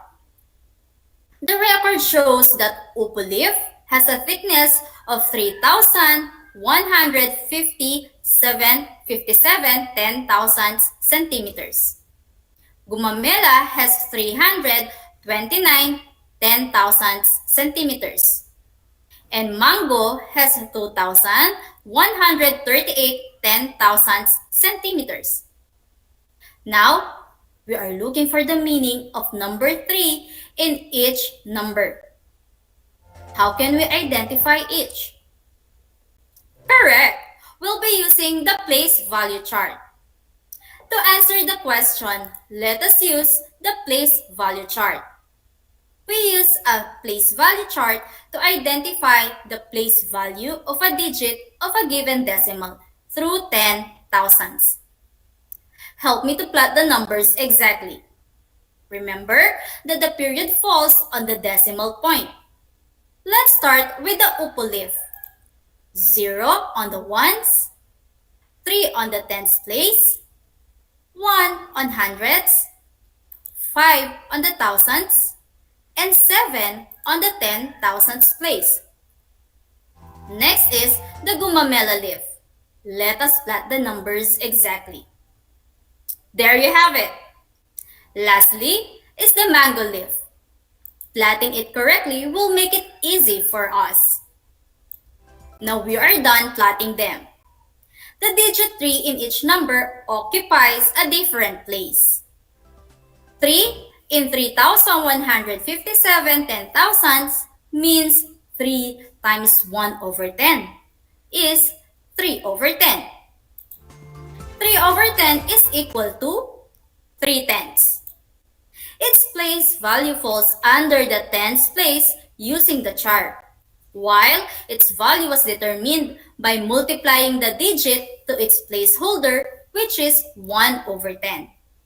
Therefore, its place value is tenths, while its value is 3 tenths.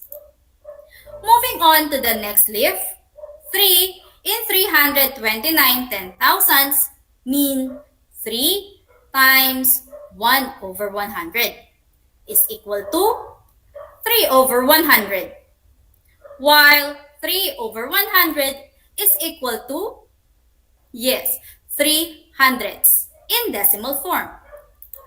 Therefore, its place value is hundredths, while its value is, yes, we will determine it by multiplying the digit to its placeholder, which is 1 over 100.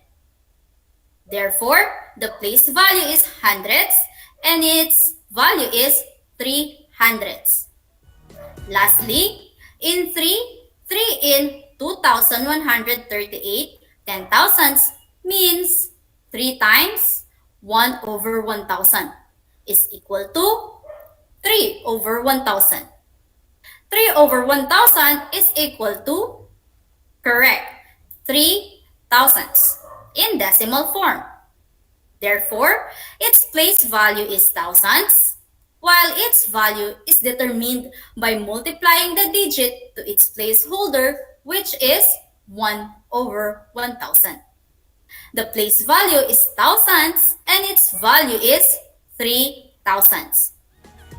The 3 in 3,157 ten thousandths centimeter is in tenths place, while 3 in 329 ten thousandths is in hundredths place, and 3 in 2,138 ten thousandths is in thousandths place. Did you get the correct answer? I am glad you helped Michael in his situation. Let us remember the value of the tens place is 1/10 the value of the ones place. The place to the left is 10 times the place to its right. The decimal point dictates where the whole number part ends and where the decimal part begins. Whether to the left or to the right of the decimal point, the place value of a digit to the left is 10 times of that to the right. Equivalently, the place value to the right is 1/10 of that to the left. To further understand the concept, let us study more examples. Given the decimal numbers, let us write the place value and the value of the underlined digit. For the first example, we have 5 and 4,722 ten thousandths. The underlined digit is, correct, 4. What shall we do? Yes, we'll be using the place value chart. Let's plot the digit as the decimal point as our origin. This is what our decimal number looks like. Since 4 is the underlined digit, in what place does it fall? Correct, in the tens place. Its place value is tenths, while its value is 4 tenths. By multiplying 4 to 1 tenths, the result is 4 tenths. I hope you can still follow. Lastly, presenting on the screen is 52 and 9,341 ten thousandths. The underlined digit is 1. Using the place value chart, let us plot the digits. The digit 1 falls under the 10 thousandths place. How can we identify its value? Again, by multiplying 1 to 1 ten thousandths, the place value of the digit is 10 thousandths, and its value is 1 ten thousandths. Another way to visualize decimals is using base 10 blocks. The big cube represents one whole. If the cube is divided into 10 equal parts, then each flat represents 1/10. Each flat can be divided into 10 smaller parts called longs. To represent hundredths, each is 1 hundredths. Finally, each long can be divided into 10 equal part units. To represent thousandths, each unit is 1 thousandths. Take a look at this one. There are 2 large cubes, 3 flats, and 3 longs. What number does the following set of blocks represent?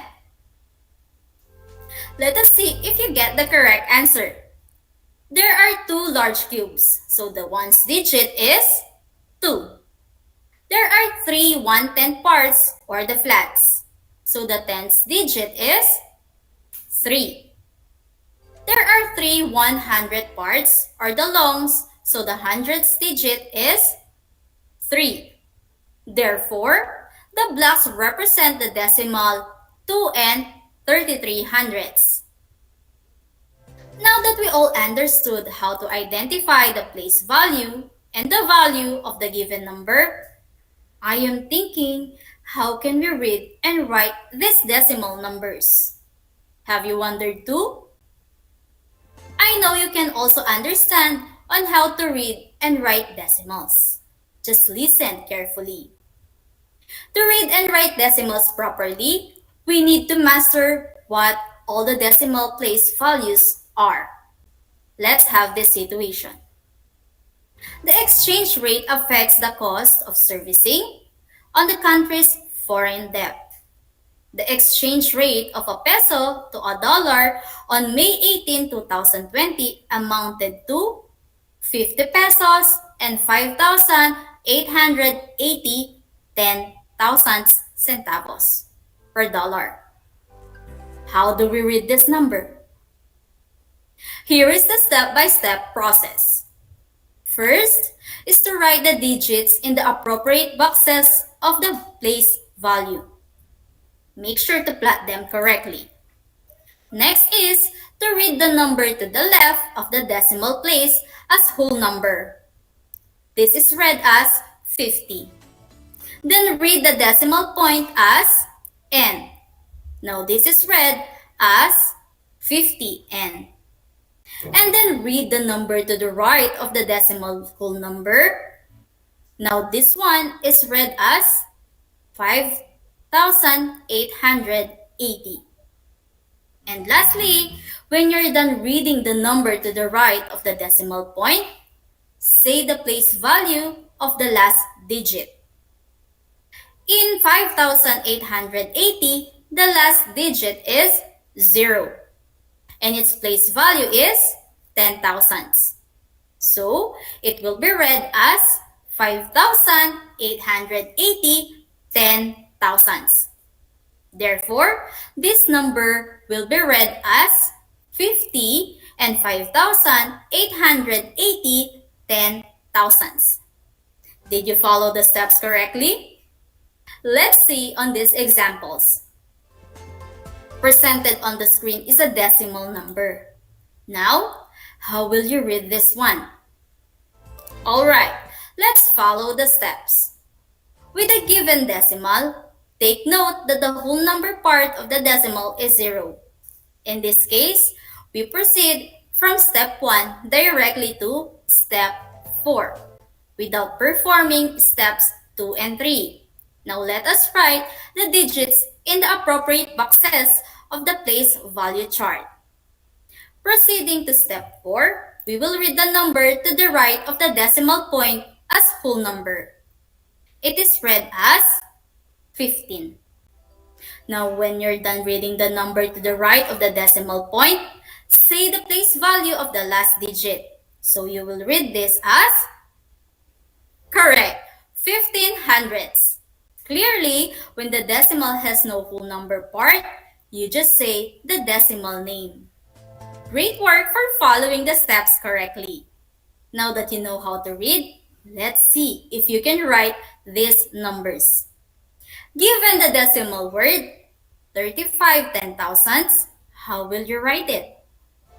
For us to write this, we need to follow the step-by-step process in writing decimals. Write the whole number. If there is none, write 0. Zeros are only placeholders. Next is use a decimal point for the word end. Step 3, think of how many places you need after the decimal point. 10,000s is 4 places after the decimal point. This is what the plotting looks like. And for the last step, write zeros for the place values without any given numbers. The zeros in the tens and hundreds have no values, but are needed as placeholders. Therefore, 35,000 is written as decimal number presented on the screen. You did amazing, Matlits. I guess you are all set. Let me check if you understood the set of instructions. Let's have the independent task. Isn't it funny and exciting to play a guessing game? I will give you 5 seconds to answer each item. Type in your answer in the comment box for those who are watching in our FB Live. And for those who are tuning in at DZTC 828, you may write your answer in your notebook. Guess, who am I? I am 178 and 3,561 10,000s. Who am I? I am at the fourth place from the left. Who am I?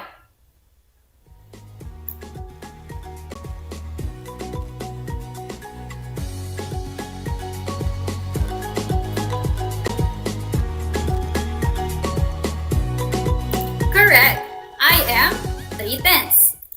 Did you get it? If not, try this next item. Who am I? I am located at the very end. Who am I?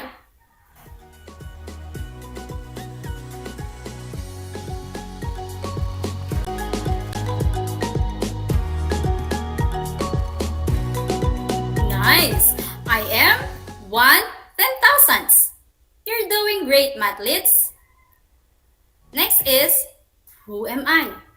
I am the digit before the decimal point in the given number. Who am I?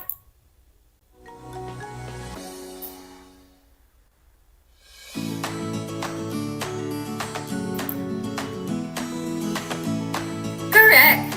I am 8/10. Congratulations, Matlits. You are doing a great job.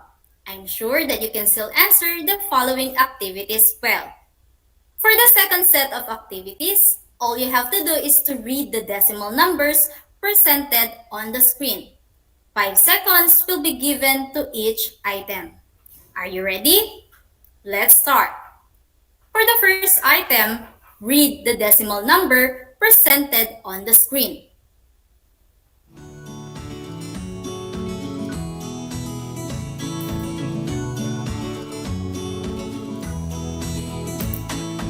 Great! You will read this one as 4/10. Presented on the screen is the second item. Your 5 seconds start now.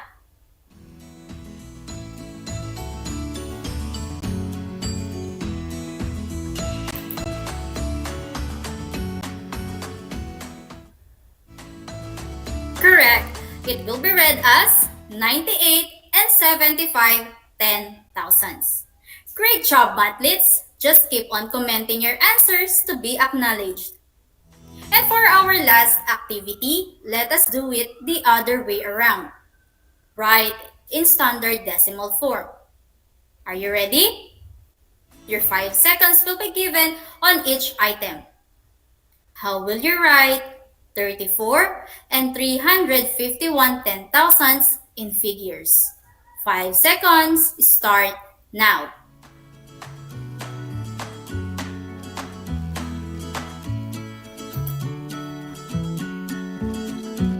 Have you written the digits right? Here's the correct way of writing it. For the next item, write 1 and 7,089 10,000s in figures. Your 5 seconds start now.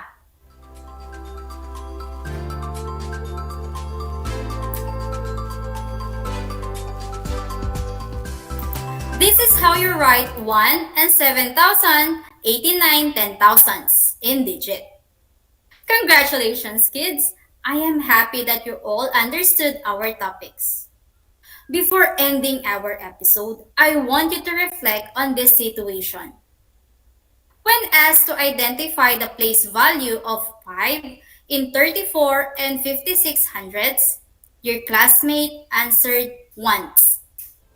Many of your other classmates laughed at him. How would you react? What can you do to help him? Have you been on that same position? Laughing at someone's mistake is a form of bullying.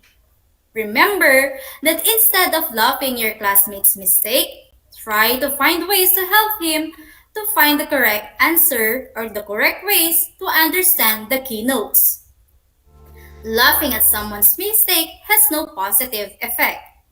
It is very important to remember that to read and write decimal number, master and understand the place value chart. Once again, we had the place value and the value of the digit of a given decimal number through 10,000s, and reading and writing decimal numbers. Congratulations, kids! That's all for today. I hope you learned a lot today. You will have more of this topic on Wednesday, November 17, same time at 11:30 to 11:55 a.m. Once again, I am Teacher Annie D. Makapulay, your teacher broadcaster for Mathematics Grade 5. Tumutok at sabay-sabay tayong math tuto. Until next time!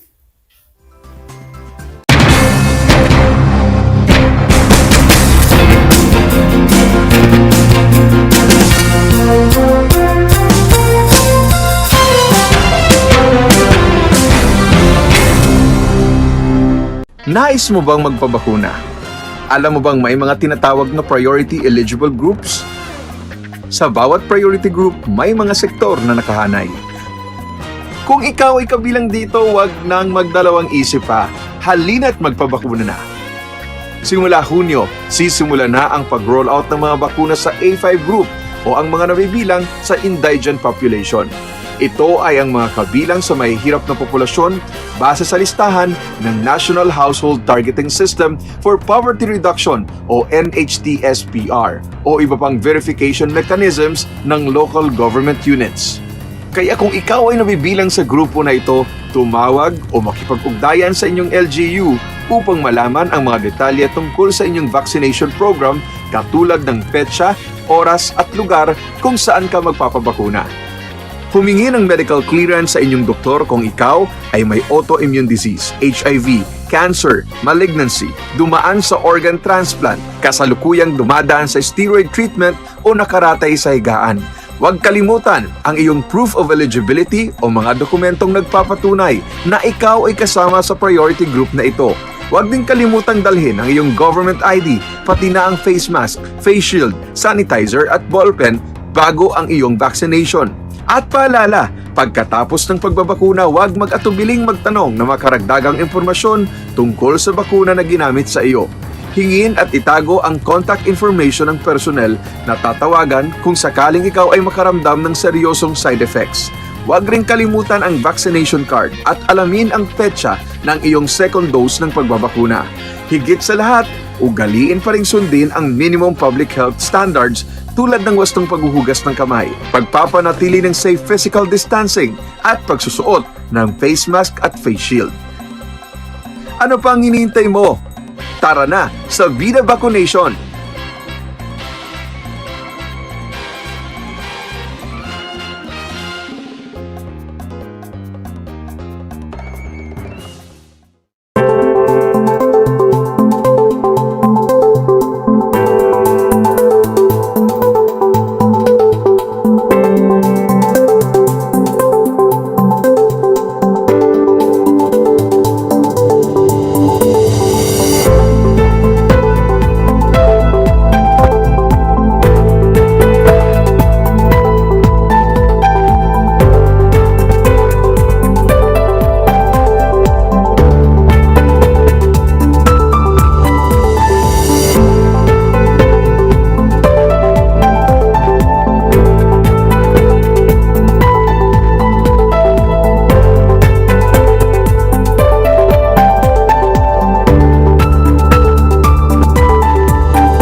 Kumusta mga giliw kong tagapakinig? Nagbabalik ang inyong paaralang panghimpapawid. Aral TarlakHenyo sa RTV Tarlac, Channel 26 at sa bayang naririnig sa DCTC 828 Radyo Pilipino Tarlac. Tayo rin ay napapanood sa FB Live ng RTV Tarlac Channel 26. Sumasahimpapawid mula sa bayan ng Pura Tarlac, mula sa bayan ng San Clemente, Mula rito sa Puro Elementary School, Pura Tarlac, sa bayan ng Capas Tarlac. Ako, ang inyong guro,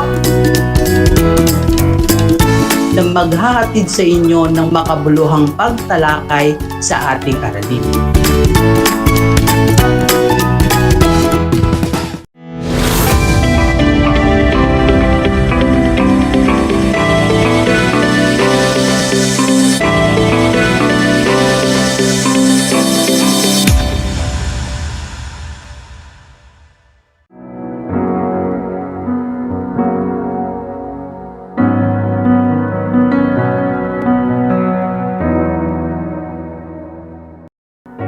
Tayo po ay dumulog sa makapangyarihan at nagmamahal na Panginoon na anuman ang sitwasyon at kalagayan ng ating pong pamumuhay at nararanasan, sa kasalukuyan tayo ay makakaasang tumutupad ang ating Diyos sa ating pong mga panalangin.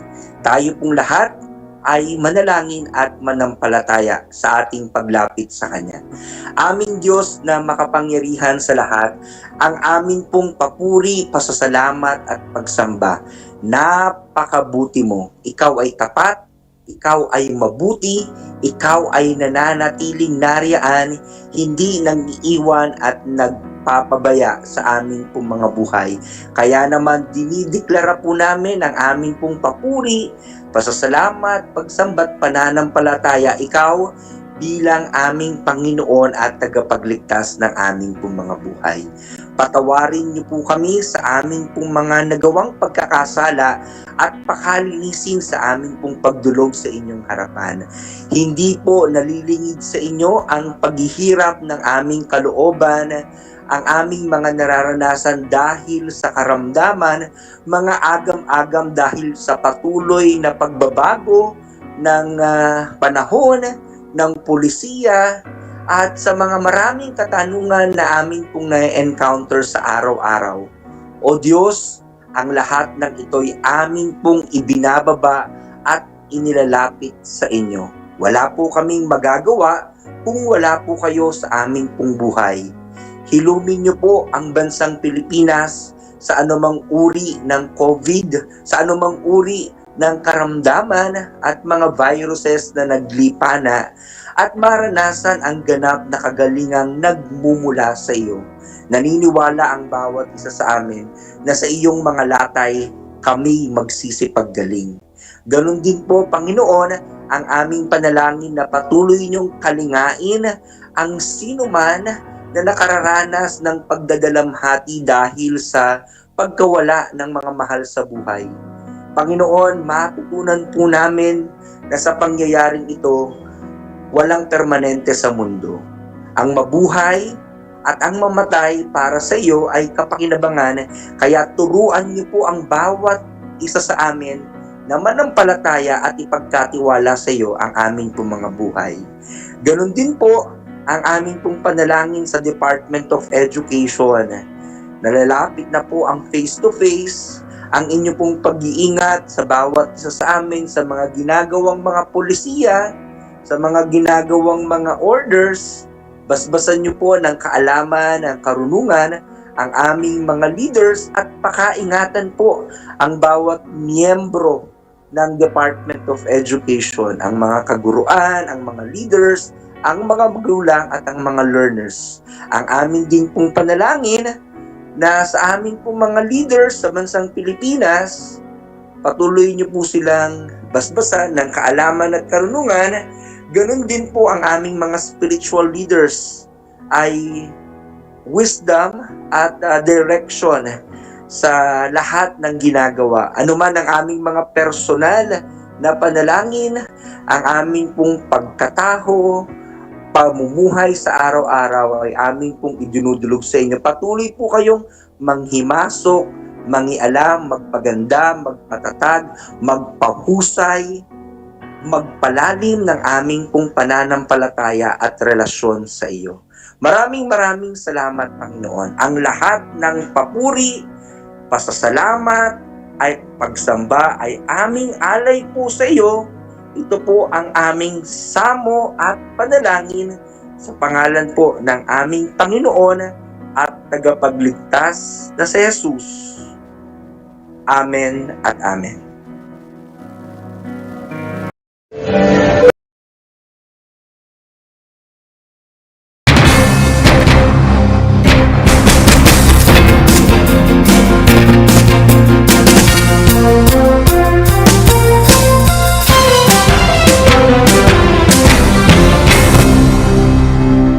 Ang Tagalog ay ang wika ng mga taga Quezon, Batangas, Bulacan at ng iba pang katutubong nagsasalita nito. Ang Filipino ay ang pambansang wika batay sa tanaghana ng 1987 Constitution. Tara na at matuto ng salitang Filipino.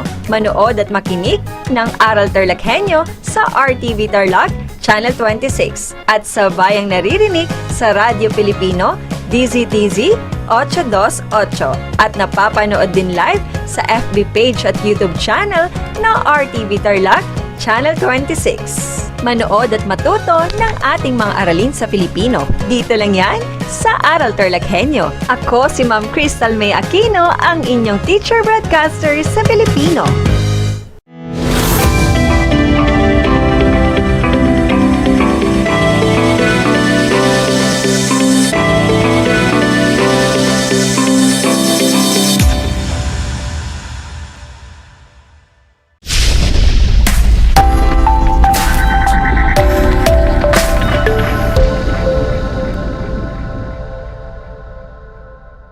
Pagpalang araw at magandang buhay sa mga ginigiliw naming taga-subaybay, lalong-lalo na sa mga minamahal naming magulang at mag-aaral sa ikalimang baitang.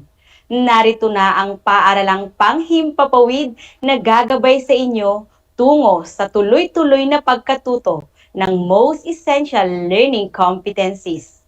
Ito ang Aral TarlakHenyo mula sa RTV Tarlac Channel 26.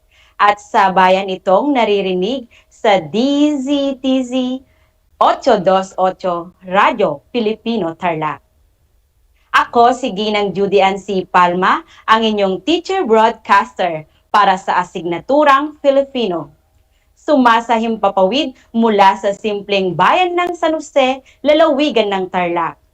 Mga bata, halina at matuto. Samahan ninyo ako sa 25 minutong makabuluhang talakayan.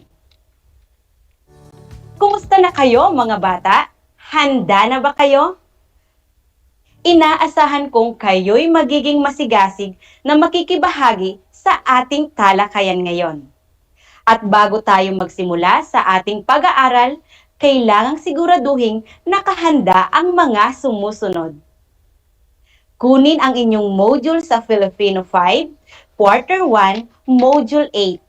Maging ang inyong papel at ballpen.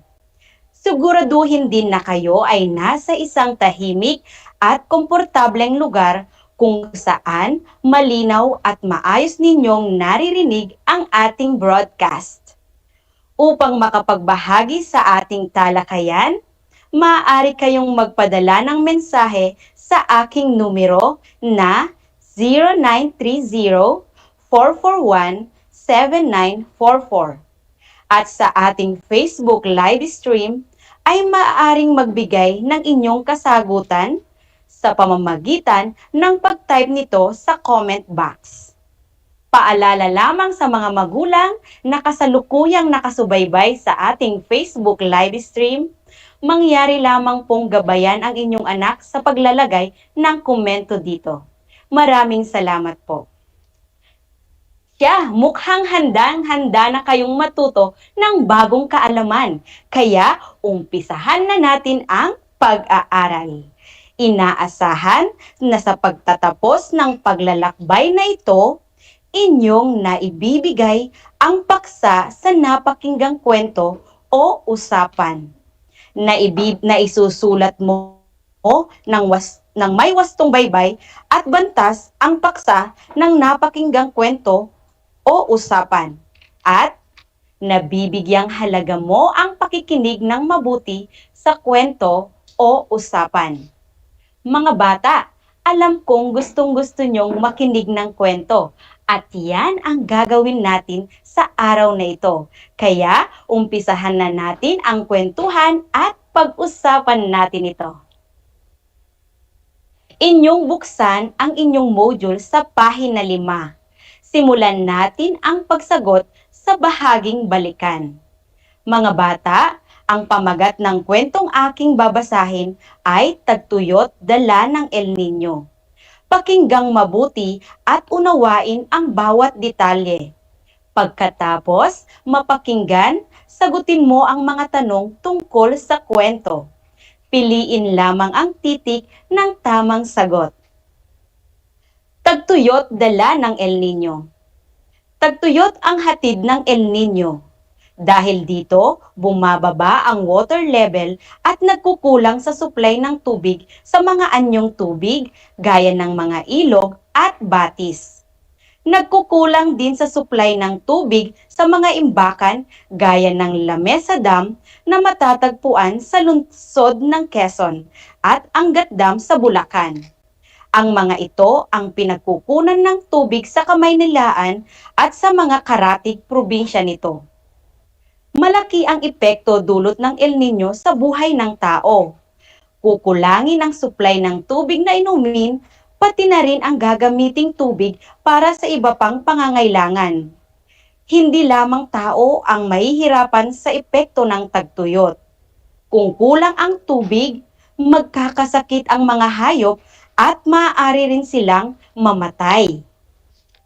Ang tubig ay kailangan din ng mga halaman at kagubatan.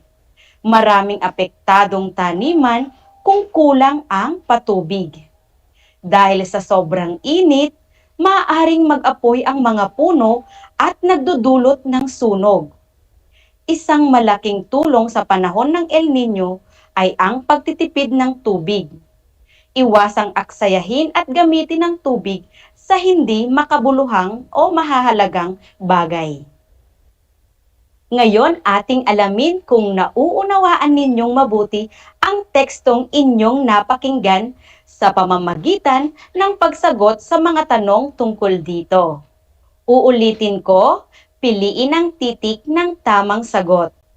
Para sa unang bilang, anong uri ng panahon ang nararanasan ng mga tao kapag El Nino? A. Tagtuyot, B. Tag-ulan, C. Taglagas, D. Tagsibol. Magaling! Ang tamang sagot ay A. Sa ikalawang bilang, maliban sa tao, ano-ano pa ang iba't ibang uri ng nilalang ang naaapektuhan tuwing may El Nino? A. Hayop, halaman at gubat. B. Hangin, lupa at buhangin. C. Bato, simento at tubig. D. Ulap, araw at bituin. Mahusay! A ang tamang sagot.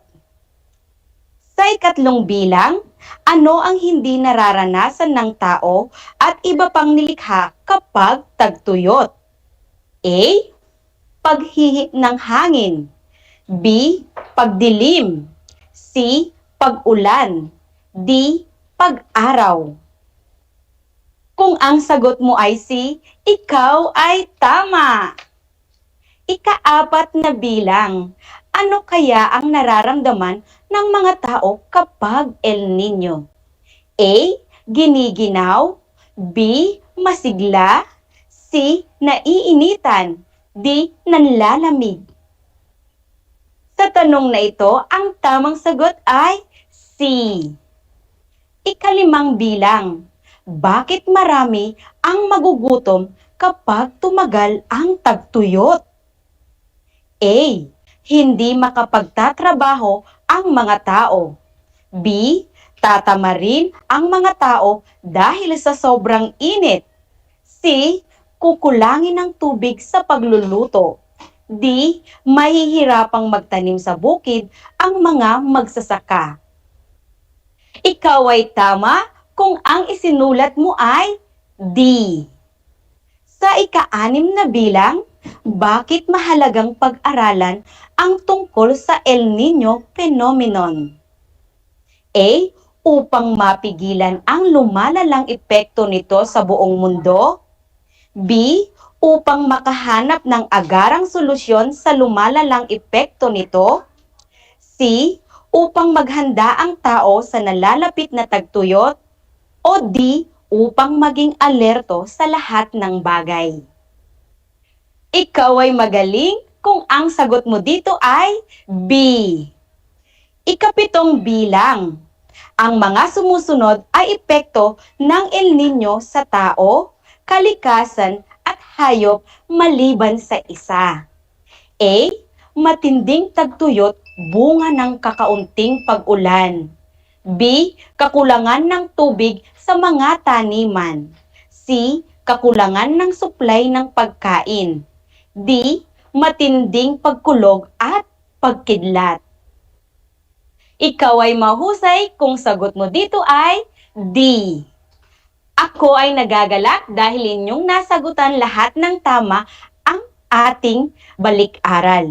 Palakpakan ang inyong sarili. Kaya maaari na tayong magpatuloy sa inyong bagong aralin.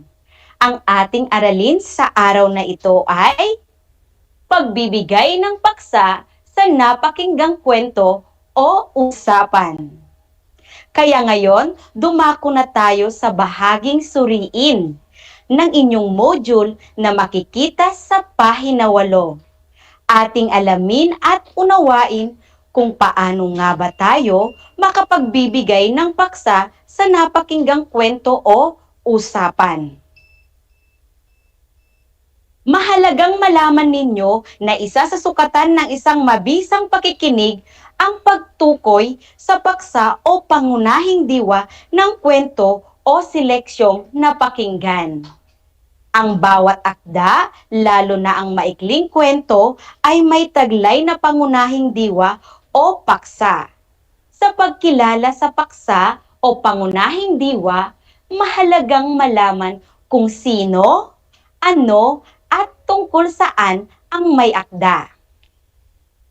Ang paksa ng isang kwento ay tumutukoy sa kabuuang ideya, kaisipan o nilalaman nito. Dito umiikot ang kwento. Ito ang nagsasaad kung ano ang ideyang pinagtutuunan ng pansin. Mahalaga ring lubusang maunawaan ang bawat talatang binabasa upang masuri ang mahalagang puntong nais ipakita dito. Upang lalo ninyong maunawaan ang ating aralin, narito ang isang halimbawa. Basahin natin ang unang seleksyon. Isang natatanging pagdiriwang ang sunduan. Nagmula ito sa kaugaliang hindi umaalis sa bahay ang dalaga ng nag-iisa. Ang mga dalaga ay sinusundo at sinasamahan sa kanilang nais puntahan. Binubuhay ang kaugaliang ito sa tuwing sasapit ang pista ng bayan ng Parañaque. Ngayon, sagutin natin ang mga katanungan. Tungkol saan ang seleksyon? Ang tamang sagot dito ay, ito ay tungkol sa sunduan. Ikalawang tanong, ano-ano ang sinasabi tungkol sa sunduan? Ang mga tamang sagot sa tanong na ito ay, ang sunduan ay nagmula ito sa kaugaliang hindi umaalis sa bahay ang dalaga ng nag-iisa. Ang mga dalaga ay sinasamahan lang sa kanilang nais puntahan. Binubuhay ang kaugaliang ito tuwing sasapit ang pista ng bayan ng Parañaque. Ang pangatlong tanong ay, anong pangungusap ang nagpapahayag ng buong diwa ng kaugaliang sunduan? Ang tamang sagot ay isang natatanging pagdiriwang ang sunduan. Sa makatuwid, ang paksa ng leksyon ay ang makulay at buhay na tradisyon ng kaugaliang sunduan, sapagkat ito ang isinasaad na pangunahing diwa ng talata. Karagdagang kaalaman, ang paksa o kabuuang diwa ay kadalasang makikita sa unang bahagi ng seleksyon o kwento. Ang mga sagot sa mga katanungan ay makikita din sa seleksyong binasa at inyong napakinggan. Kaya, napakadali lang pala na magbigay ng ang paksa o pangunahing diwa at mahalagang detalye na napakinggang kwento o usapan kapag kayo ay nakikinig ng mabuti. Tandaan ninyo mga bata, kailangang makinig mabuti upang ang pagbibigay ng paksa ay madali. Dapat suriing mabuti ang paksa o pangunahing diwa para di magkamali. At huwag kalimutang bigyang diing pansin ang wastong baybay at bantas ng mga salitang gagamitin mo sa iyong sagot. Upang lalo ninyong matandaan ang ating aralin, tayo ay umawit. Sabayan ninyo ako sa pag-awit nito sa tono ng boom tarat tarat. Makinig, makinig, makinig ng mabuti. Suriin, suriin, suriin ng mabuti. Ang bawat paksa, madali lamang, ito ay tama, makinig lamang. Ang bawat paksa, madali lamang, ito ay tama, makinig lamang. Okay, maraming salamat sa inyong pag-awit. Ipagpatuloy natin ang ating pagsasanay. Ngayon, buksan ninyo, subukan natin sagutin ang susunod na gawain. Makinig mabuti at babasahin ko ang ikalawang seleksyon. Rayang, Bal, kumusta naman ang iyong proyekto? Naipasa mo ba ito? Bal, Opo inay, natuwa ang aking guro dahil maganda at kakaiba ang ginawa kong drawing na nagpapakita ng pagtulong ng mga kabataan sa kalinisan ng barangay. Bert, ganyan nga, pag-iigihan ninyo ang inyong pag-aaral nang makapagtapos kayo at maabot ang inyong mga pangarap. Ngayon, sagutin natin ang mga katanungan sa seleksyong inyong napakinggan. Piliin ang tamang salita sa kahon. Isulat ang sagot sa inyong papel. Una, ano ang pinag-uusapan ng mag-anak? Ang pinag-uusapan ng mag-anak ay tungkol sa patlang ni Bal. Ikalawa, ano ang ikinuwento ni Bal tungkol sa kanyang proyekto? Ikinuwento ni Bal na natuwa ang kanyang guro dahil patlang ang ginawa niyang drawing. Ikatlo, ano ang paksa ng kanilang usapan?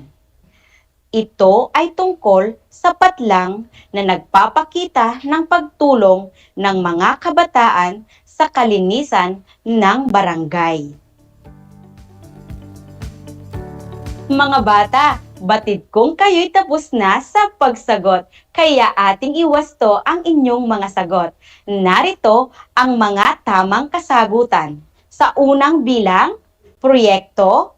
Sa ikalawang bilang, maganda at kakaiba. Sa ikatlong bilang, proyekto ni Bal. Ngayon, bilangin ang inyong score. Binabati ko ang mga nakakuha ng 3 tamang sagot. Kayo ay mahusay. Palakpakan ang inyong sarili. At kapag kayo ay may score na 2 o 1, huwag kayong mag-alala dahil maaari pa kayong bumawi sa susunod na gawain. Oras na para sagutin ang inyong tayahin sa bahagi ng inyong module mula sa pahina 13 hanggang 15. Tignan natin kung may natutunan kayo sa araling ito. Babasahin ko ang akda. Batay sa napakinggan, punan ng tamang salita ang patlang upang maibigay ang paksa ng bawat talata gamit ang wastong baybay nito. Isulat ang sagot sa papel. Makinig ng mabuti. Biyaya ng bulkan. Unang talata. Isa sa mga ipinagmamalaking bulkan sa bansa ang bulkang Mayon na matatagpuan sa Albay. Tanyag ang bulkang ito dahil sa taglay nitong perpektong hugis apa. Dinarayo ito ng mga dayuhang bisita maging ng mga kapwa Pilipino. Ikalawang talata. Sinasabing ang bulkang Mayon ang pinakaaktibong bulkan sa Pilipinas dahil sa dalas na pagsabog nito. Pinakamatindi ang pagsabog nito noong Pebrero 1 taong 1814, kung saan ang mga bayan sa paligid nito ay natabunan at mahigit sa 1,200 katao ang namatay. Maraming nasirang bahay sa paligid ng bulkan, pati na rin ang malaking simbahan ng Kagsawa. Ang natitirang alaala na lamang ng simbahan na ito ay ang tore nito na makikita malapit sa bulkan. Ikatlong talata. Bagamat mapanganib ang bulkang Mayon, isa rin naman itong biyaya sa mga naninirahan malapit doon. Ang mga umagos na lupa at abo sanhi ng mga pagsabog ay nagsilbing pataba pagkalipas ng ilang taon. Ikaapat na talata. Bilang patunay, itinuturing ang Albay na isa sa mga may mayayamang lupang sakahan sa rehiyon ng Bicol. Sa mga lupang sakahang ito, nagmumula ang mga produktong abaka, niyog, palay at gulay. Ngayon, isulat mo ang tamang salita upang mabuo ang paksa o pangunahing diwa ng bawat talata. Unang talata, isa sa mga pinakamalaking bulkan sa bansa, ang patlang na matatagpuan sa Albay. Isa sa ipinagmamalaking bulkan sa bansa ang patlang na matatagpuan sa Albay. Ikalawang talata. Sinasabing ang bulkang Mayon ang patlang bulkan sa Pilipinas dahil sa dalas na pagsabog nito. Sinasabing ang bulkang Mayon ang patlang bulkan sa Pilipinas dahil sa dalas ng pagsabog nito. Ikatlong talata. Ang bulkang Mayon, isa rin naman itong patlang sa mga naninirahan malapit doon. Ang bulkang Mayon, isa rin naman itong patlang sa mga naninirahan malapit doon. Ikaapat na talata. Itinuturing ang Albay na isa sa mga may mayayamang patlang sa rehiyon ng Bicol. Itinuturing ang Albay na isa sa mga may mayayamang patlang sa rehiyon ng Bicol. Mga bata, batid kong kayo'y tapos na sa pagsagot, kaya ating iwasto ang inyong sagot. Narito ang mga tamang kasagutan. Sa unang talata, ang tamang sagot ay bulkang Mayon. Sa ikalawang talata, pinakaaktibong. Sa ikatlong talata ay biyaya at sa ikaapat na talata, lupang sakahan. Ngayon, bilangin ninyo ang inyong score. Binabati kong muli ang nakakuha ng 4. Kayo ay mahusay. At sa mga nakakuha ng 2 o 1, huwag kayong mag-alala dahil may mga gawain pa kayong dapat sagutin sa inyong module. Ipagpatuloy lamang sa pagsagot sa mga pagsasanay at sa karagdagang gawain sa pagbibigay ng paksa at ipasa sa guro ang inyong mga kasagutan sa takdang araw at oras. Malugod na pagbati sa inyong ipinakitang kahusayan. Nais kong palakpakan ang inyong mga sarili. Sana'y isa ulo, isa puso, at isa buhay ang lahat ng inyong natutunan.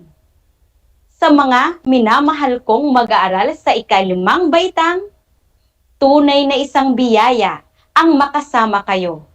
Isang pagsaludo sa inyo mga batang Pilipino sa pagiging positibo at pagsisikap upang matuto. Patuloy sa pag-abot ng pangarap ay hindi sumusuko. Laging paalala, huwag kalimutang magsuot ng face mask, laging maghugas ng kamay at sa maraming tao ay umiwas. Sumunod lamang sa mga health protocols upang tayo'y maging ligtas. Sa lahat ng mga biyaya sa Diyos, tayo ay laging magpasalamat. Muli, ako si Teacher Judy Ann, positibong guro sa Filipino. Buong pusong nagpapasalamat sa inyong pakikinig at pakikibahagi. Hanggang sa muli, paalam!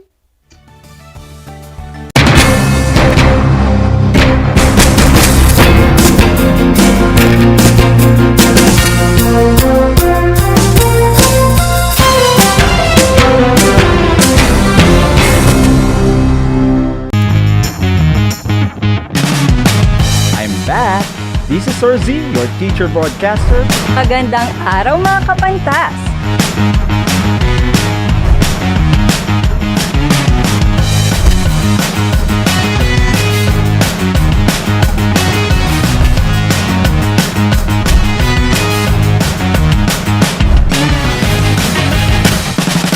Welcome to Aral TarlakHenyo,